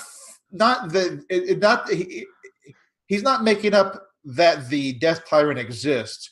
He's extremely exaggerating how awesome this guy is, how awesome this Death Tyrant is, and all the fantastic things that he's done. It is like fanfic of a person that he believes to be real. And then I would like to use Detect Thoughts to probe deeper. Okay, now Buddy. I will pull out my rune stone. Oh no. What is your spell DC? 18. 18. Yeah. Wisdom saving throw on the part of the creature. Where is my knife? There's no way this could go wrong. No way at all. This is going to be great. It's going to be fine. It's all going to be fine. You have nothing whatsoever to worry about. You said 18? Oh, no. Yeah, no, he fails the saving throw. Oh, good. And therefore, you gain insight into his reasoning, his emotional state, and something that he worries over, loves, or hates. Yeah. So he is reasoning in his mind that by doing this, he will earn the trust of the Death Tyrant known as Netherskull. Where's my bed? But Netherskull trusts no wizard and hasn't really been willing to talk to him very much. He's hoping that when Hallister Blackcloak reads this account, it will impress him sufficiently. This is such a good spell. I'm really happy here. No, you did exactly a good thing.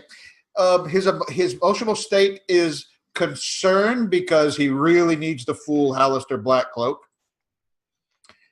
And he, what's the other piece of this? Something that looms large in his mind is that he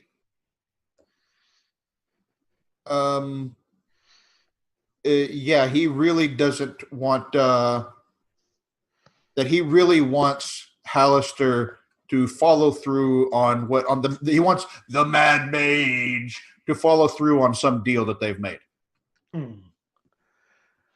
So I'm gonna just gently close. However, as you are doing that, his head snaps around, and he says, "Who's there?" Housekeeping.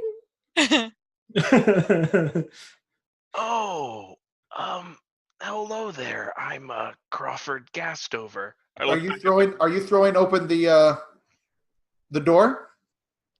Sure. Okay. Standing So you all see the gong over here, the dais, the carvings of dragons in the north wall. Majestic creatures they are. The gong, as I mentioned, has the ears of corn carved into it. What brings you here? Fear my magic? Can I poof out of bat form and go, would you like to talk about your Lord and Savior, Netherskull? Where did you hear that name? We're big fans. Big fans. I am very big. Yes, I can see two of you are very big. One of you is very small.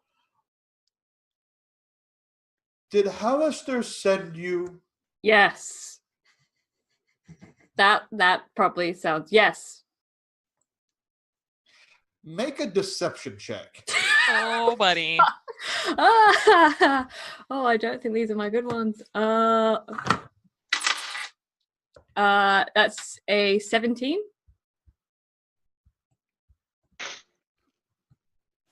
I see.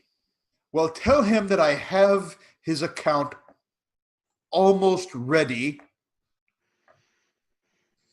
Cool. No doubt. We Well, I'm gonna leave you to it. It's a great job. I'd love to read it, but got a lot of stuff to do. I just start like backing away and just behind A to B. What? So, what is Crawford doing? I mean, you're the one that opened the door. Like You did this, man. I'm like a dog who caught a car.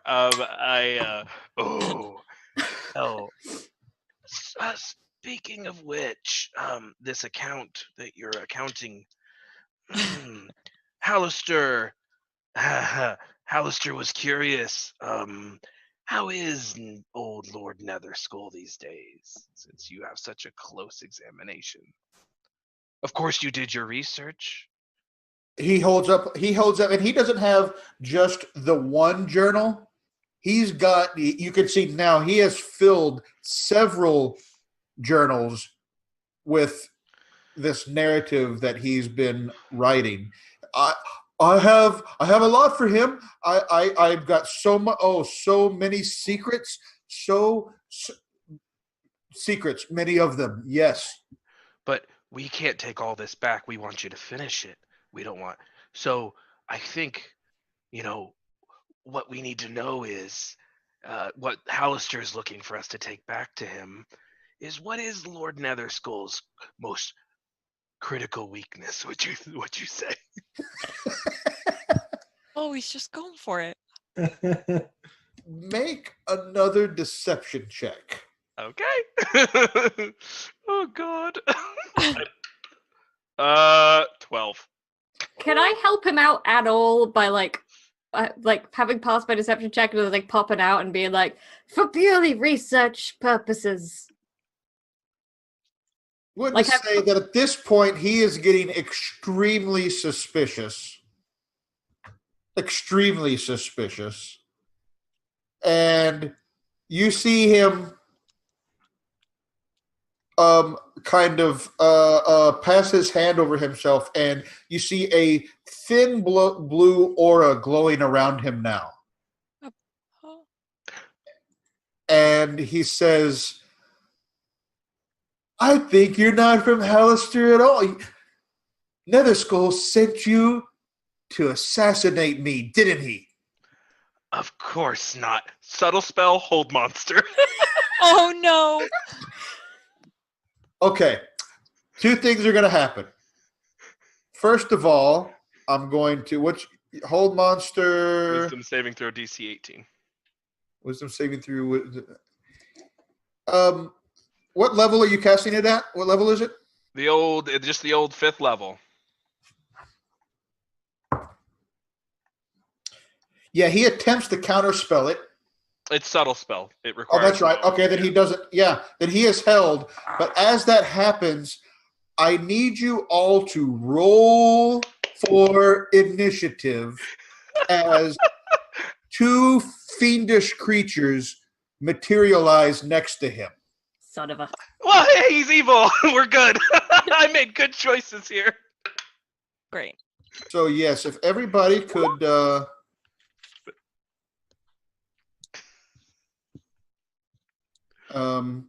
Theola, unless you have a 0 initiative model, I'm just going to add y'all to the counter. Oh yes, I forgot to put my character sheet and roll 20. Don't. I had mentioned we're not using the character sheets in roll 20, so it's fine. It's fine. We're all good. We're all friends. We're just. I was going to say I accidentally had the mic muted, but I can actually counterspell. So. But it's too late. But yeah.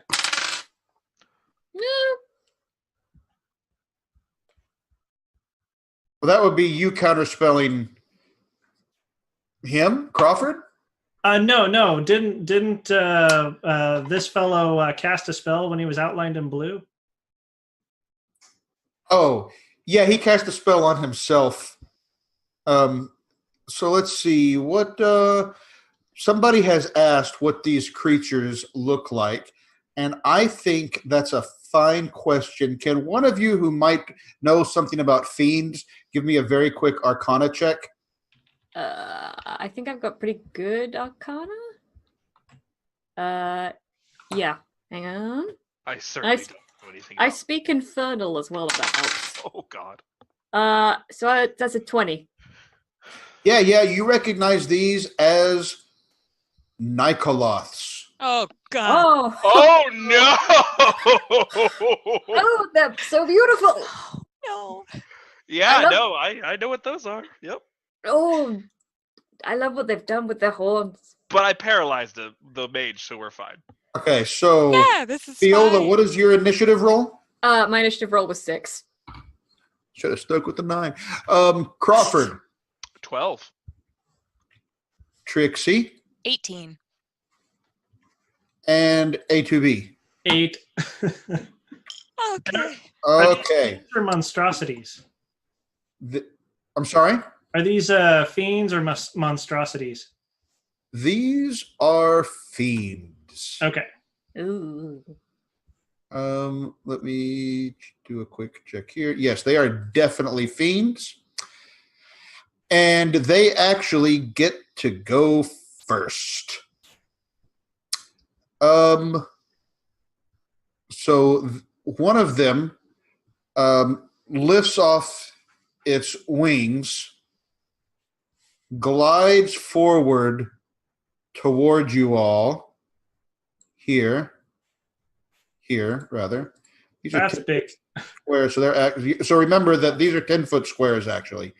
Oh, okay. Oh, okay. Yeah. Okay, so and of course he is held. Let me go ahead and put him in initiative anyway, just for whatever might happen. Okay. The first Nikoloth is going to take a swing on Fiola. And then, let's see. There it is. That's going to be a 22 to hit. Oh, that most certainly hits. All right. And two things. First of all, you're going to take 11 slashing damage, and I need you to make a Constitution save. Constitution. That is a 14. You have a fiendish wound. Oh, no. Is across your chest, and it hurts. It's going to leave an epic scar, though. It's going to leave an epic scar, but it's going to keep hurting for a while. It's going to then make a second attack against you. Probably missing with the 14. Nope, still hits. Oh, okay. I'm very squishy. My armor class is low. And you haven't had a chance to, shape or anything. That's going to be 11 slashing damage. Yes. All of you recognize that wound just got even deeper.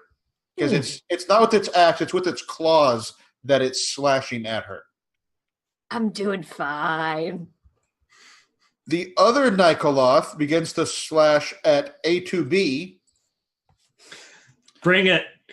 And is going to first slash with its claw on you for a critical hit.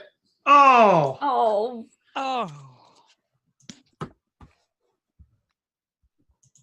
Oh, that's for a 12 slashing damage. It rolled low on its damage dice. Aha. Okay. And I need you to make a Constitution save as well. Okie dokie. Alrighty.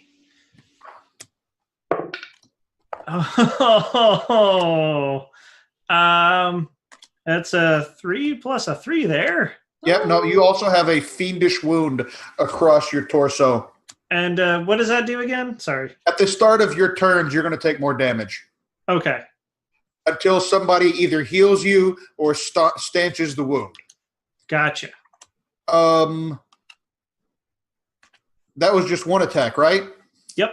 And then it's going to make a second attack with its... Actually, it's going to make its second attack with its great axe for a 28. That hits. And that uses different dice. That's going to do 26 slashing damage. Whoa. But no Constitution save required. Okay. And with that, it is Trixie's turn. Trixie, you saw your friends get gashed pretty hard. What do you do? Did. Okay, so I am... Okay, so... Is A2B considered a construct? A2B is considered a humanoid. By the way, Corey, if you want, you can close the handout. It's obscuring the battle. All right, we have somebody else helping me out. Thank you very much, Corey Hickson, for running production on this. I could not do this with while I was also doing the other thing. Woo! Thanks, Corey. So Thanks, Corey. Corey's the best. Yeah, he can just, if you just close in that window, you're good. Trixie, what are you doing? So I'm actually going to use my staff and cast. I'm actually going to go ahead and cast Mass Cure Wounds on the two of them. I can choose up to 6 creatures within a 30-foot radius. So I'm choosing. Actually, I'm just going to go ahead and pick all 3 of us because I think Crawford was still low from earlier. Oh yeah. And so do I roll for each one of them, right? The Mass Cure Wounds. Yeah, it's a wave of healing energy that washes out from a point of choice within range. Choose up Now to roll the 3d8 once, and it will affect all. Got it. Any creatures that you choose. Okay. Math.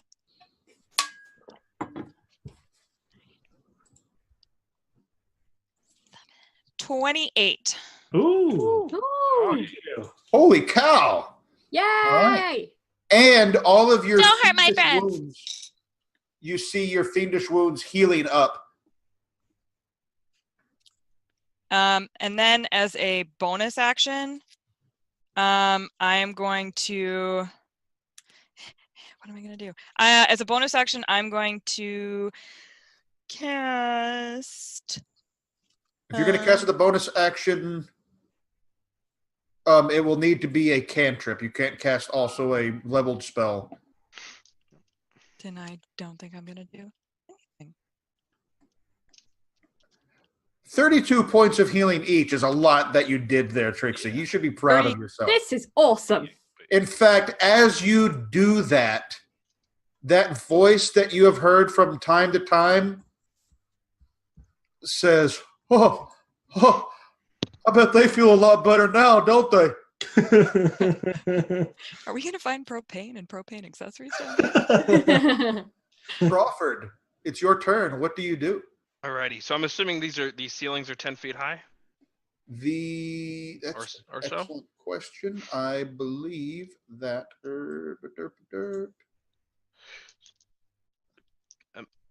the ceilings themselves are, in fact, I'm going to say 10 feet. I can't find it, so Right. yes. Yeah. I'm So I'm just gonna dart above AB with my cloak of the bat, gripping both hands. I'm gonna fly above him real Okay. quick, so I can see the wizard and everything. And Okay. I'm just gonna look at the wizard and say, "See you later, nerd." And I'm gonna use subtle spell disintegrate, and he auto fails because he's paralyzed. Yeah. Disintegrate on somebody who's held. Yeah. All right. 18. 36, 38, 40. 78 points of force damage. Yeah, his entire body, you see it almost invert itself in reality before it disintegrates before your eyes. And then I'm going to spend 2 points to quicken a chill touch and hit the Nikoloth that hit our friendly druid. Aw. Hit Theola. All right. Yeah. So I need to make a ranged spell attack against that Nikoloth. You're just floating up in the air, right? Yep. Okay. Yep. 18 to hit. 18. That just hits. Yep. And then 8, 4, 12, 17 points of necrotic damage, and it can't heal until start of my next turn. 17 points of necrotic damage. Yeah. And a ghostly skeletal hand clings to its neck. Okay, and you all see, you see this hand just choking this very large fiendish creature in front of you. Then I'm just gonna land back where I was. Fair? No, totally fair. A2B, you took a pretty hefty hit, and then gnomish magic enveloped you, and now there are two of these in front of you, and you saw that. Now what do you do? A2B sort of transforms, not like a transformer transforms. Oh, I was gonna. So you know that big blah sound in Mass Effect from like the Reapers. Yes. That noise just comes from right within like the chest. Their eye sockets sort of switch and then start glowing red. It just turns click click click to look at the one that had hit Theola, and a little beam of red light just hits it, and I cast Hunter's Mark. Yes. All right. I'm going to apply a little Hunter's Mark magic right here in good old Roll20. All right. And so here's so it takes a bonus action. Do I still get my 2 regular attacks? Yes, as long as they are not casting spells. Okay. I go ahead and take a couple of swings there at that dude. All right. Alrighty. Rolling 2 attacks, or first attack to see if it hits.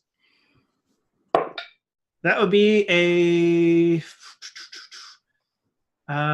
15 plus 11. Yes, you definitely hit. 26 hits it. Okay, and that's a 1d8 plus 1d6 for the Hunter's Mark. So 1d8 plus 6 plus a 1d6. Let's roll Okay. 1d8. Okay, there we go. 4 plus 6, a 10, plus another d6. Oh, wait. That's a damage. Excuse me. 4 plus 6 is 10, plus 11 is 27, plus 4. So I deal 32. Ooh. But you got a D8 plus a D6 plus 6. Oh, but the damage is plus 11, right? Wait. You told. Hold on a second. That seems like a lot of damage. You have a D8 plus 6 plus a D6 for Hunter's Mark for your first attack. Right, yes. Okay, so wait. It shouldn't be more than 20 even if you rolled max damage on everything. Yeah. Sorry, I was looking at a wrong number. Okay. So, okay. Yeah, let me re-roll. Let me re-roll that real quick. So just get on. Okay, so it's 1d8, so that's a 6 plus 6 is 12. Plus your D6. There we go. Which is 2. Okay, so a total of 14 damage. Yes. Yeah, no, that's a pretty good. I mean, you gave it a good smack. And then for the second, hisses at you. I sort of like lean back a little bit and then give another wah, and I give it a second smack. All right. That's a 16. Total? I guess, yeah. Well, 16 plus 11 to hit. Oh, yeah. No. So, yeah, 27 is different from 16. Yes, 27 hits as well. Okay. And the same thing with that. 1d8, another 6. Plus 6 is 12, plus your D6. Which was 5. So 17. Okay, I'll check something real quick. Do. Get him. Draw him. Okay, Oh, so 17. Yes, yeah. It continues to hiss at you. Anything else on your turn? that's it. All right, Theola. Uh, You took a pretty significant hit from it before, but then your little friend put her little hand on you. I would like to just like put my hand behind and like low five again. Without like even to, and then I'm really hoping that this works out. Otherwise, I'm wasting this cool moment. I raise an eyebrow at the one that slashed me, and like just go, "You're dead," and like click my fingers and aim for the one in front of AB2. So the one here. So I'm sassing this one, but hitting the one in front of AB. Okay, all And right. I'm hitting it with Flaming Spear. Flaming Sphere, which is Okay, so Flaming Sphere is a fun and interesting spell. The way it's gonna work here, this sphere of flame, this ball of fire, great balls of fire, is going to appear right there. Okay. Any creature that ends its turn within 5 feet of it has to make a dex save, and it'll take damage. As a bonus action, you can move that sphere and possibly ram it into a creature for it to have to make the saving throw right then. So you cast it with your main action. Do you want to ram it into one of the creatures with your bonus action? Is that what you're saying? I would like Okay, to. all right. ram it So like what is your spell DC? it would have to make a dex save of 17. All right. And let's see. Oops. Just dropped it. Let's see. Dex. Okay. It is going to fail that save, so you can Yes! roll your 2d6. I'm casting it at level 7, so it's 7d6. Jesus Christ! What? Yeah, I was like, Oh shit! So I was that's so going to be an extra 5d6. So it's going to be 7d6. That escalated quickly. That's Yeah. I was not awesome. expecting that. I was like, I was so hoping this would work. So Oh no! Flaming Sphere is a great spell. So that's I've got to make notes of all. So that's a 3, a 6, a 5, another 5, a 3, 6, and 2, 4, 6, and another 6. So if I could do math, Buddy. we'd be like sorted. So that's 12, 10, 22, 28, 31, 34 points of damage. 34 on 7d6 is amazing. Yay! Oh, Burn him! Burn him! Yeah, no, it's totally burned. Here's the best part about Flaming Sphere. Okay? Are you doing anything else on your turn? I can do nothing. Okay. On their turn, they feel the heat from this, and they know this is a freaking star that has been conjured behind them, and they are going to take their opportunity attack and first try to run away. So do either of you wish to make an opportunity attack, either Theola or A2B? oh yeah. Oh, hell yeah. I'm going to pass this. If we can only have one, I pass it to AB2, A to B. Now, either of you can make a weapon attack against it. Oh, yeah, let's do this. Yep. Yeah. I'm gonna give it another good old axing. All right? You're going to ask it a question. Yes, a very important question. You feel lucky, fiend? You feeling lucky? That's a 5 there on the die. Plus Plus 6 is 11. Or Plus Yeah. your other d6. Oh, no. On the D20. That's a 5 plus 11. Oh, 5 plus 11 is 16. That's going to miss, actually. Okay. So, Fiola, you can roll your weapon attack. Okay. You have like a staff or something in your hand? I've got Staff of the Woodlands, which is a 1d6 plus 3. Ooh.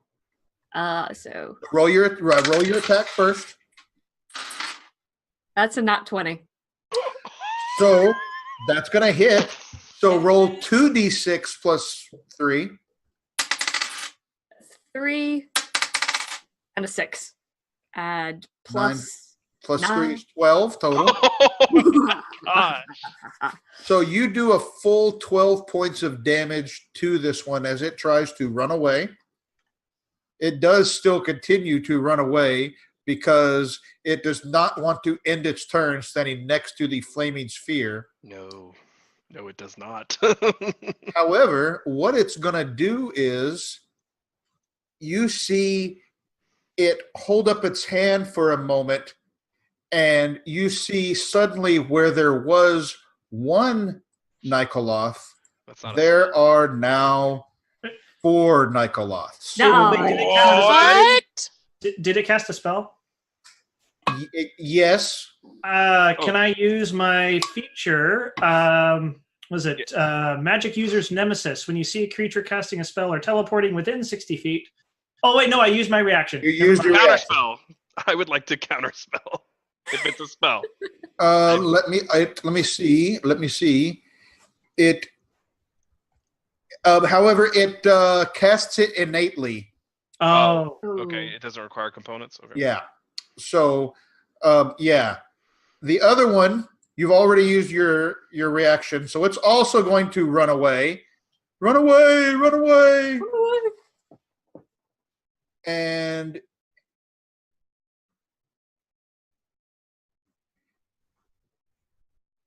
it's going to instead. You cast that at 7th level, Yeah. right? It is instead going to attempt to dispel the flaming sphere, also innately. All right. All of their spells are innate. Okay. Okay, so I would tell you otherwise, I promise. Let's see. So it's nope. It's at. So it needs to make a DC 17 check. Is that right? Yeah, Dex Yeah. 17 save. No, it's 10 plus the spell's level. Oh, If yeah. you try to 17. dispel it. Which it does not. Your flaming sphere remains there, and it holds its great axe in its hands. And Trixie, it's your turn now. All right. I am going to cast. I think I'm going to cast spiritual weapon over by the 4 Nicoliths. Fantastic. What does your spiritual weapon look like? I love this. Okay. So you know those little wooden toy horses for kids that are like on a stick? It looks like that, but it's Hobby a horse. unicorn and it's gold and white. Wait. A unicorn. Yeah, it's like a unicorn, like the little unicorn head on a stick, and it's gold and white. I love it so much. Okay, so you have a unicorn spiritual weapon right here. Yes. Right there. Yes. And all right, that's your bonus action to cast it. You can use it to hit one of them, I believe. Yes. But I have to hit it. Yeah, you have to make it right. But spiritual weapon is such a good spell. So good. Do I add my spell attack bonus for that, or do I add for the hit? Yeah, you add your spell casting modifier and your proficiency bonus. So whatever your spell, like in your case, your spell attack is +9. Yeah. You roll a d20 and you add 9. Okay, I got a 26. You definitely hit it. You said you were hitting. Well, so let's see. First, you hit the one that had the 4. You said, right? Yes. Okay. Let me see. Let me cast my rune stone.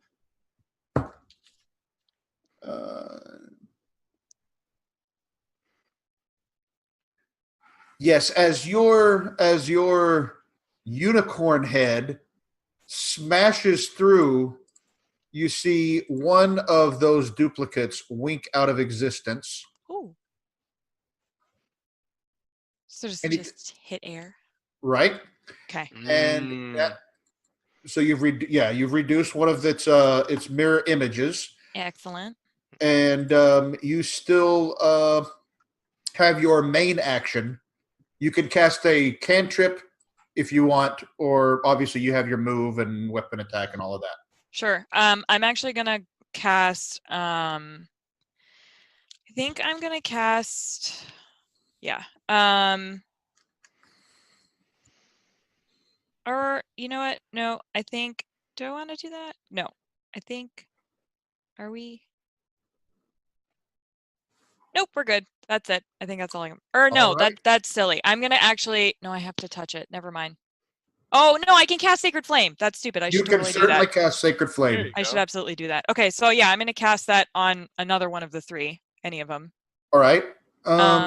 Actually, no, you don't have to cast on the three. So the mirror image affects attack rolls, but when you choose it, mirror image doesn't affect when it has to make. In other words, it just has to make the deck save, the actual creature.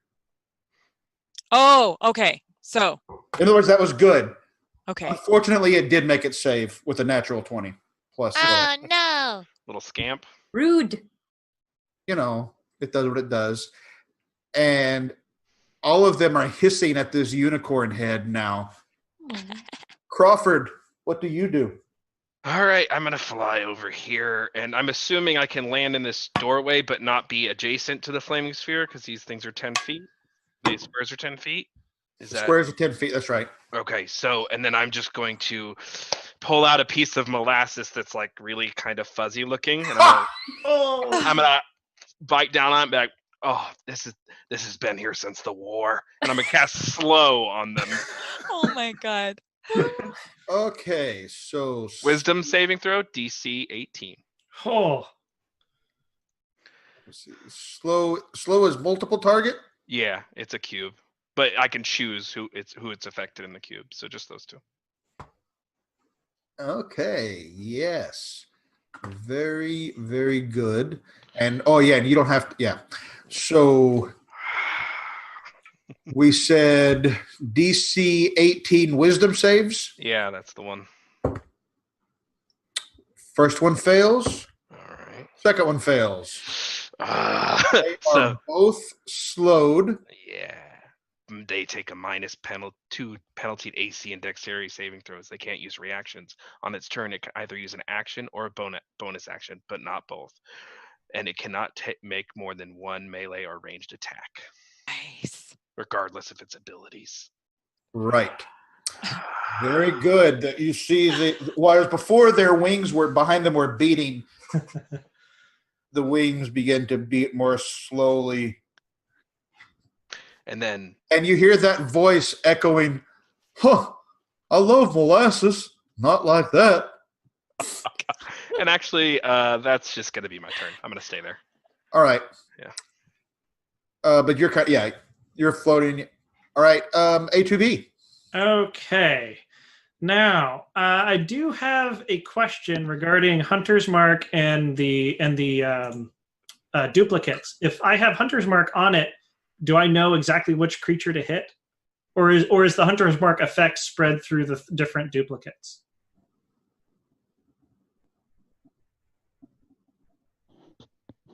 I'm reading the spell real quick. Yeah.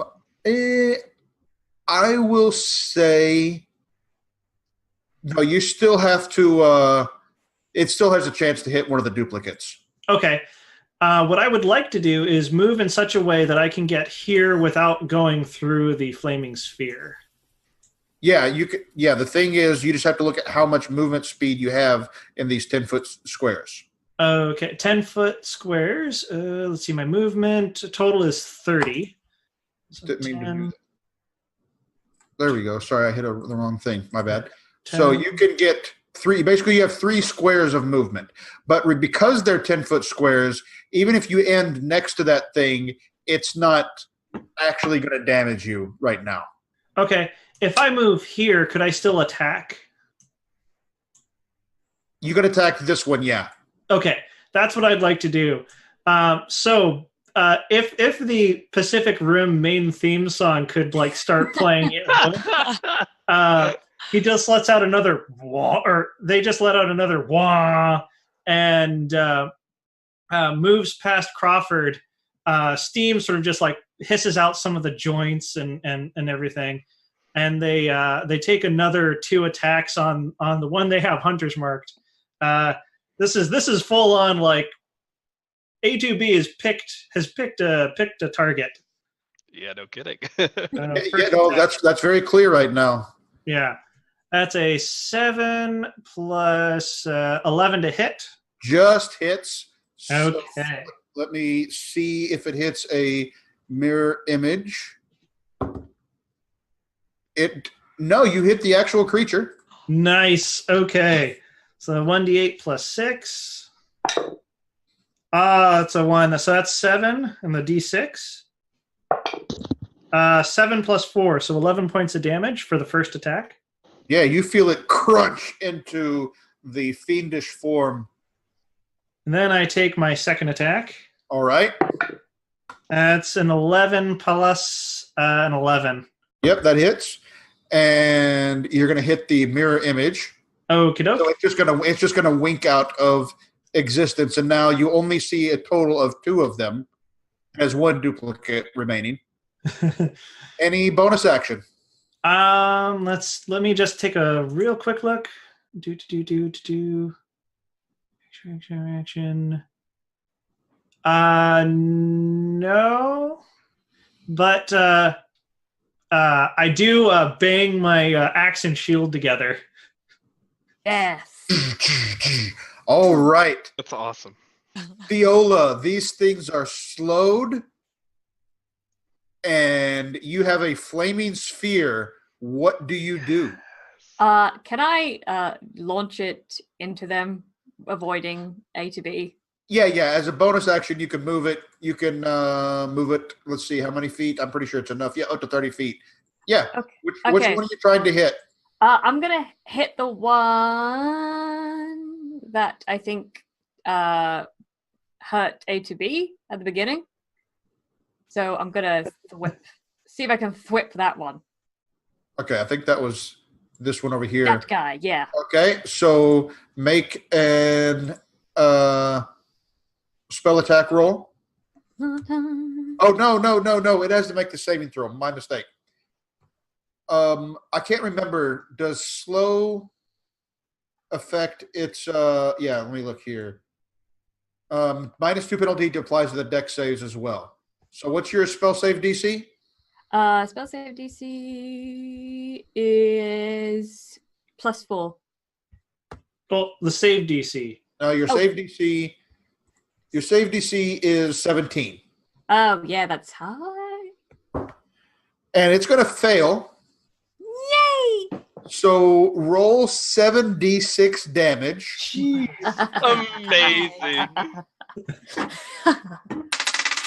It's a 3, 4, 5. Wow, we're going in. 1, 6, 2, 4, 5, 5, another 6. So it's 3 plus 4 plus 5 plus 1 plus 6 plus 5 plus 6. It's 12, 22, 26, 29, 30. I think. If I did math right. All right. We'll say you did. So this thing is just enveloped for a moment in flame. And While this is happening, can Thiola be like cackling maniacally, like worryingly so, like, ha ha ha. Oh. And it just got weird. She loves the fire. Yeah, so both of these things are looking somewhat injured. That was your bonus action. What do you want to do with your main action? Can I use polymorph?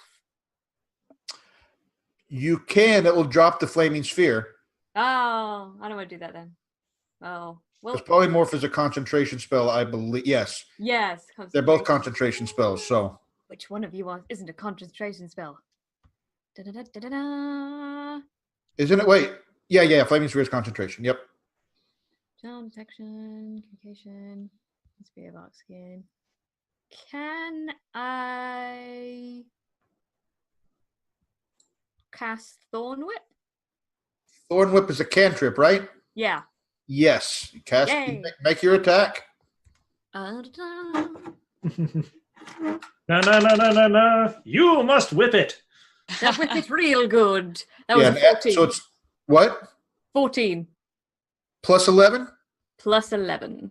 It's 25. Okay, I was making it's 14 on the die, right? Not your total Yeah. of 14. No, 14 on the die, yeah. Yeah. Yes, you hit it. Yay! So that is just checking what the stats are for that. So that's 3d6. Spells damage increased by 1d6. So Yep, your yeah, spells 3d6. damage, it's 3d6 damage. Just straight up 3d6. 5, 4. So 4, 5, 4, 9. God, I'm so bad at math. 4 plus 4 is 14. 8. 14. Thank you.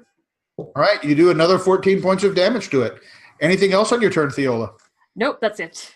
All right. The Nikoloths go. They are slowed.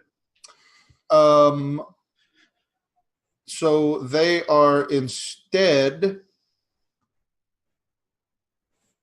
What are they doing? They are being destroyed by these silly adventurers who have come into their room, and they are not super happy about what's happening right now, but they have been hired for a fight. So a fight is what they intend to give. Therefore, the one next to A2B is going to make an attack against them. And that's going to be with its great axe. Bring it.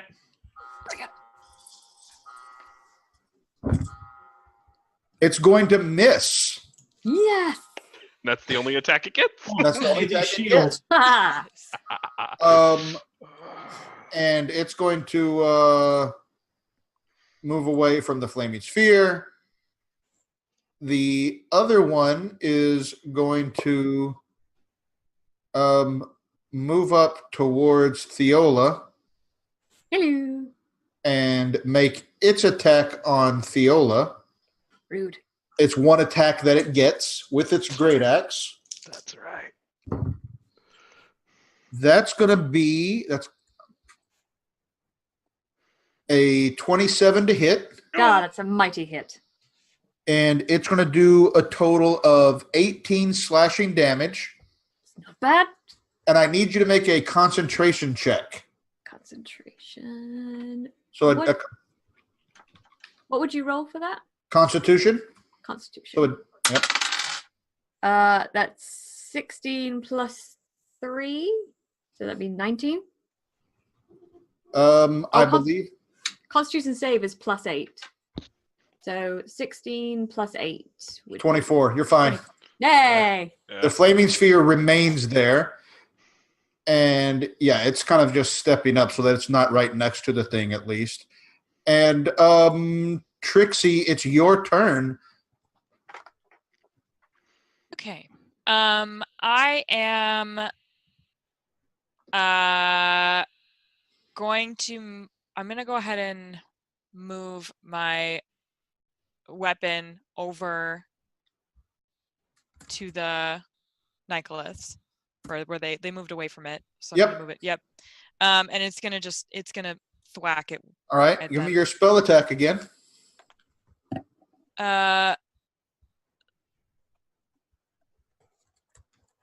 22. That hits. Especially it especially hits with their reduced AC, but yes, it hits anyway.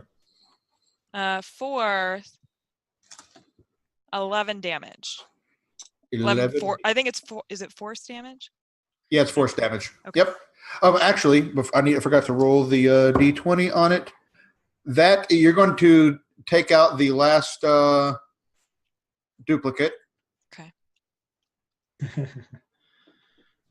And that was your bonus action. You want to do anything with your main action?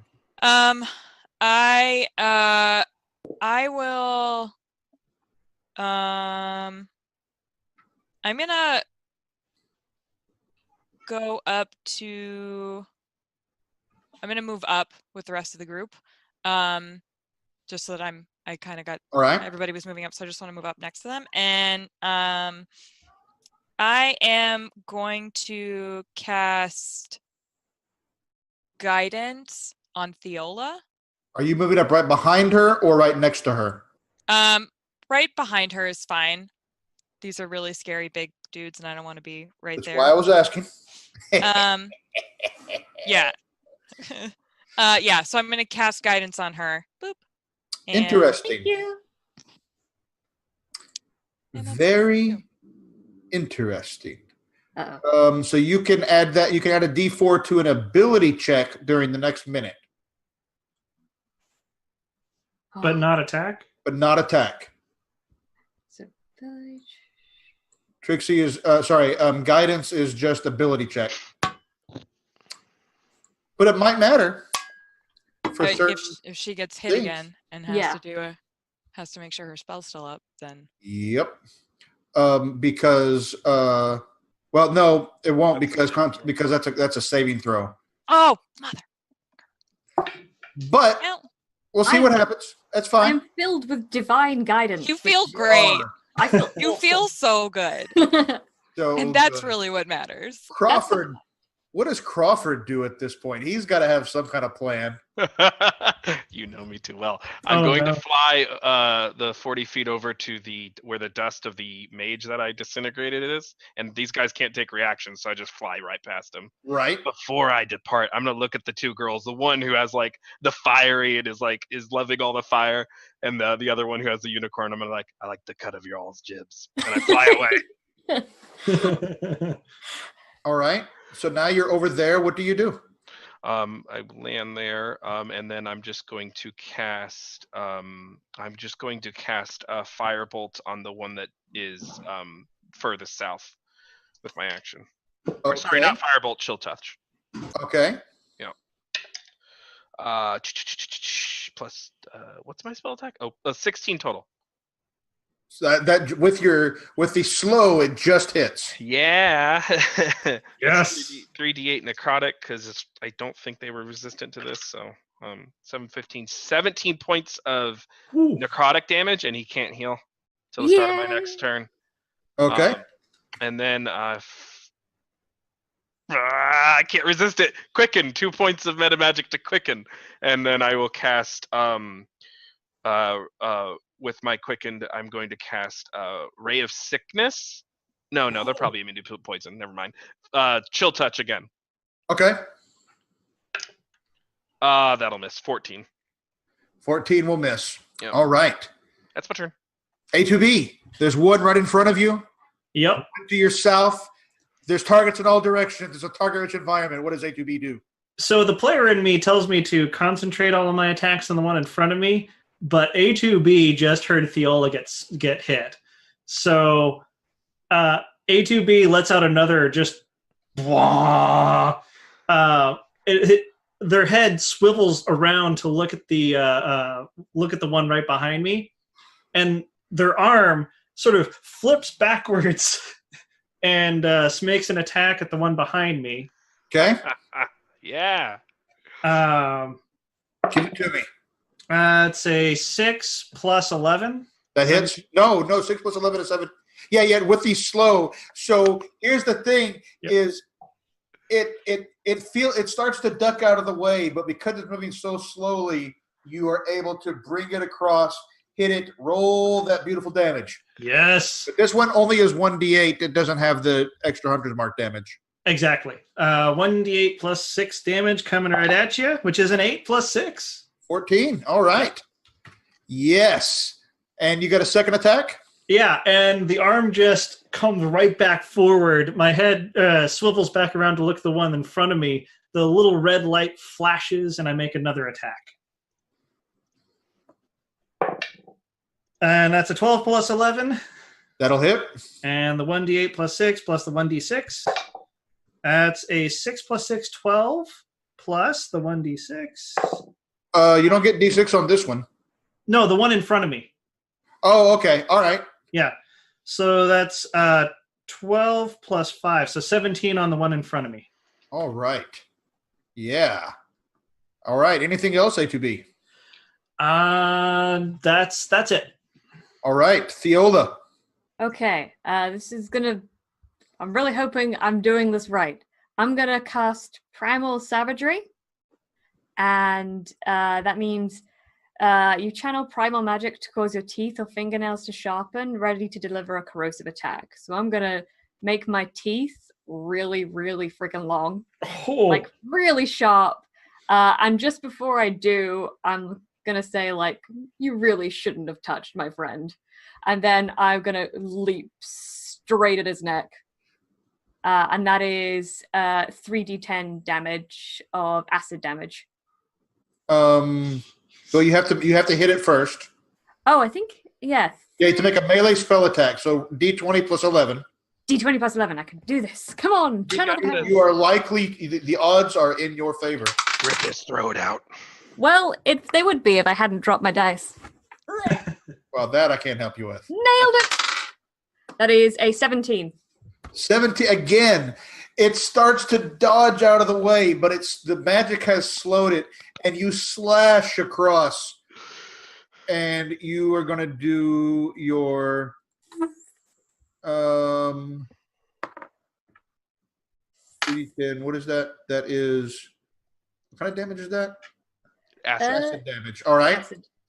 So 3d10, making sure I have the right one. This okay. Nom nom nom. That's a 1. That's 7, 9. 17 points of acid damage, and you hear the fiendish flesh sizzling as it begins to be eaten away by your primal savagery. Anything else? As my bonus action, I'm gonna thwack the flaming spear into it as an extra thing. All right, it's gonna make its dex save. I'm pretty sure it just actually did save. Yes, it rolled a 20 on the die, so even with the slow. Oh, it definitely saved. With the slow. But I mean, only just. However, just because it saves, it still has to take half damage. So you can roll your 7d6. If you want, you can roll it and roll 20. Up to you. So roll a 7d6, right? Yeah. Gotta get my dice up. So 2, 3, 4, 5, 6. Oh. 7. That's another way to do it. 4, 6 is 10, 14, and 8 is 22 points of damage. How do you want to do this? Yeah! Yes! Okay. I want to bring that flaming spear over and kind of just hit him right with it, and just want to look straight into his eyes and say, you should never have ever touched him or them, and just watch as he burns without even blinking. Yeah. It's so the even though, and I will tell you, I've been tracking this. Even though the fiends are resistant to fire damage, it's so much fire damage that even so, it throws out its hands. Fire comes from its eyes and ears, and it just collapses into a pile of dust on the floor. You know, do that. I'm just imagining the other one is just watching A2B that is just backlit by its dying, burning friend. Yeah. Just like And- the image of this room. Oh, I should have had them. I'm going to do it, and I won't do it for all the other turns. Obviously, I'm not going to redo everything, but they should have been making a wisdom save again at the end of each of their turns from the slow. Because slow, they can retry that at the end of their turns. Yep. Okay, so it's actually the Nikoloth had saved, but it's fine because it's already pretty badly hurt. This one here can make its regular attacks now. It's going to just go.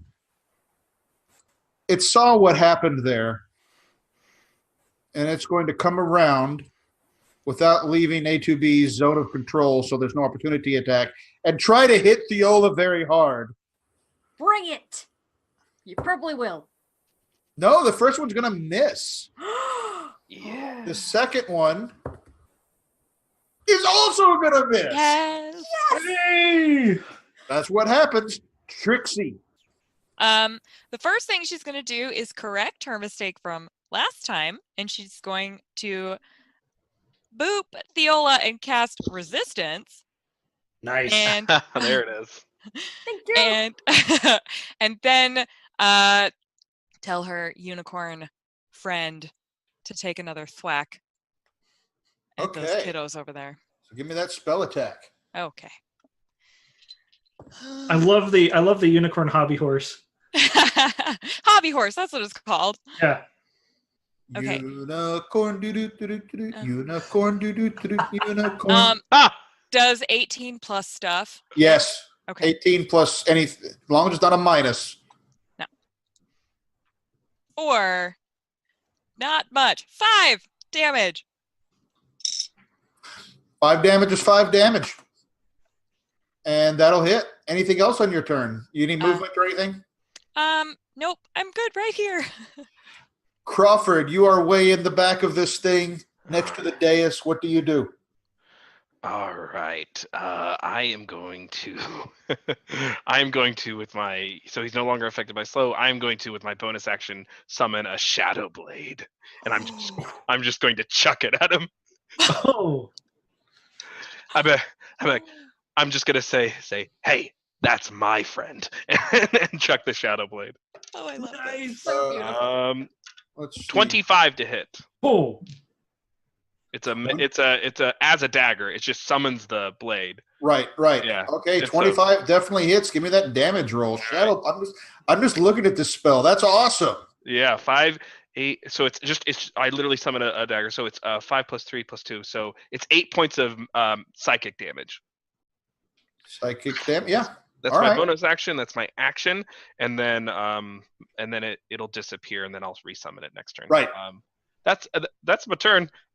Okay. A2B, this thing is there. It's looking a little bit roughed up, but you still got your hunter's mark on it. What do you do? All right, so A2B's torso just sort of lifts up just a little bit and begins to rotate, and the axe just comes right around and swipes at them. And I do this twice. I just, bam, bam. Right. All right. All right. First attack is 15 plus 11. Yep. And it's a D8 plus D6. D8. 1 plus 6 is 7. 7 plus 4. 11. All right. That's the first attack. Second attack. 18 plus stuff. Yep. Their AC is 18, so yep. Awesome. D6 or D8 plus 6. 8 plus 6. It's 14. 14. Plus 6. 20. This thing is on its last. Thiola, can you finish it off? Yes. Oh! Probably. Hopefully. Cast it into the fire. Yeah, cast it into the fire. I'm gonna, we'll go with my staff. I'm gonna thwomp over that flaming spear. Okay, so it's going to make its. Oops, didn't mean for it to go there. It's Dex save. It doesn't hit A2B. Don't worry. Yay! That was my follow-up. 15 plus. It just fails. Nice. If you type, by the way, if you want to do it in Roll20, you don't have to. You can do it with regular dice. You can type /R space 7d6 and it'll do it all together. 7d6. No, just 7d6 altogether. So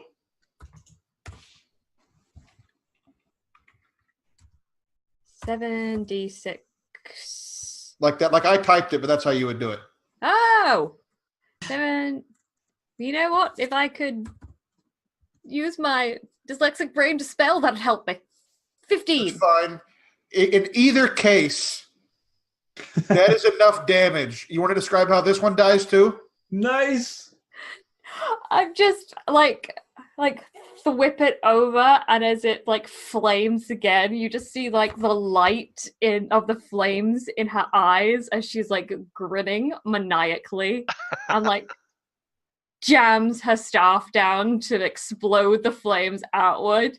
And then, like, when he's completely disintegrated, she kind of looks at A2B and goes, "Yes!" As that happens, you hear this voice say, score 1 for the underdogs. It looks like that thing was made of propane and propane accessories. Yes. Whoa. I'll tell you what. Oh my gosh. And that is where we are going to end it for today. Woo! As this fight has ended. When we pick up again here at the same time next week, you will have the opportunity, if you wish, to inspect this room and perhaps that evil-looking adamantine door to your south. Let's go around real quick so we can thank everybody. Well, first of all, I want to give a huge thank you to Corey Hickson, who is running all the technical stuff for us today, doing the actual streaming, the audio, all of that stuff. Whenever I have done this stuff in the past, it has been a colossal failure. Corey's done a fantastic job. So thank you, our good friend. Love you, Corey. Corey's the best. Awesome. This could not have happened without you. Yeah. Let's go around real quick. Mention who you are and anything that you want to plug real quick. And if people wanted to find you on the internet and you want them to do so, where should they do that? Peter. Yes, you can on Twitter. You can find me at Peter Voss. You can also search the hashtag PunBard for a lot of my material. I make D&D puns 4 times a day daily. You can also find a small but growing collection of these things in a searchable blog under punbard.wordpress.com. Awesome. How about Emma? You can find me on Twitter at MK Hansen, or you can find me just about anywhere else as Dwarf Cricket. All right. And Val? I'm on Twitter as at the Nerdy Niffler, and I mostly post D&D and just sarcastic related things. Can I ask you what a Niffler is? That seems like it sounds very British. It's from the Fantastic Beasts movie, and is a creature obsessed with obtaining gold and shinies, which just embodies a lot about me. Huh. So a gold digger. All right. Keep that in mind. Gold. I see. And Matthew, I know you've got stuff to plug. Yeah, well, my name's Matthew Foreman. You can find me at Matthew W. Foreman on Twitter. I am the dungeon master of a little show called The Ghost in the Machine on twitch.tv/Dice Priori. You can find me there DMing my 4 absolute wonderful players, 7 p.m. Central on Twitch TV Dice Priori. Yeah, and we do D&D content and other stuff. So check us out. Check me out. That's what I got. Fantastic. Yeah, I've played with Matthew before on other little one-shots here on Variant Roles, and it's always a pleasure. I'm Kyle Maxwell. You can find me at Technoskald on Twitter. You can find my D&D blog at technoskald.me, where a couple of times a week I post whatever I'm doing in Dungeon World or D&D or whatever. And then occasionally here on Variant Roles, obviously we'll be back next week at 1 p.m. Central, 2 p.m. Eastern. You can do the translation for your own time zones if you need to. Thanks again. Thank you very much to Variant Roles for hosting for this. We have several other streams going on in Dungeon of the Mad Mage. So Monday nights and Wednesday nights, I believe the schedule is even posted here on the page here. Yeah, so at 8 p.m. Central and 7 p.m. Central on Mondays and Wednesdays. Other levels, other groups. This group should run for another week or two after this, and then somebody else, some other group will come in and run a different one. If you are interested in participating in one of those, then you can go to Variant Roles Twitter is the easiest way to do it, and find where we have a sign-up link. This is a great way if you're just looking to kind of meet some new players, you don't want a long-term commitment, or you've never been on streams before and you want to do that, then this is a great way to do this. That's kind of why I'm doing it. This is a very short arc that I can do and kind of fit in between my other games. And I know we have some folks for whom this series has been their first time doing any kind of streaming, and they're relatively new to the game. So it's fantastic. We're happy to have everybody here. And then again, thank you so much to Dan Gaston, who is the mastermind behind Variant Roles and so much of this. He has done tremendous amounts of work to get all of this coordinated and all of our cats herded and all of those. Not Emma's cat, but the rest of us as cats. So thanks everybody. See you next week. Hope you had a good time. Bye. Bye.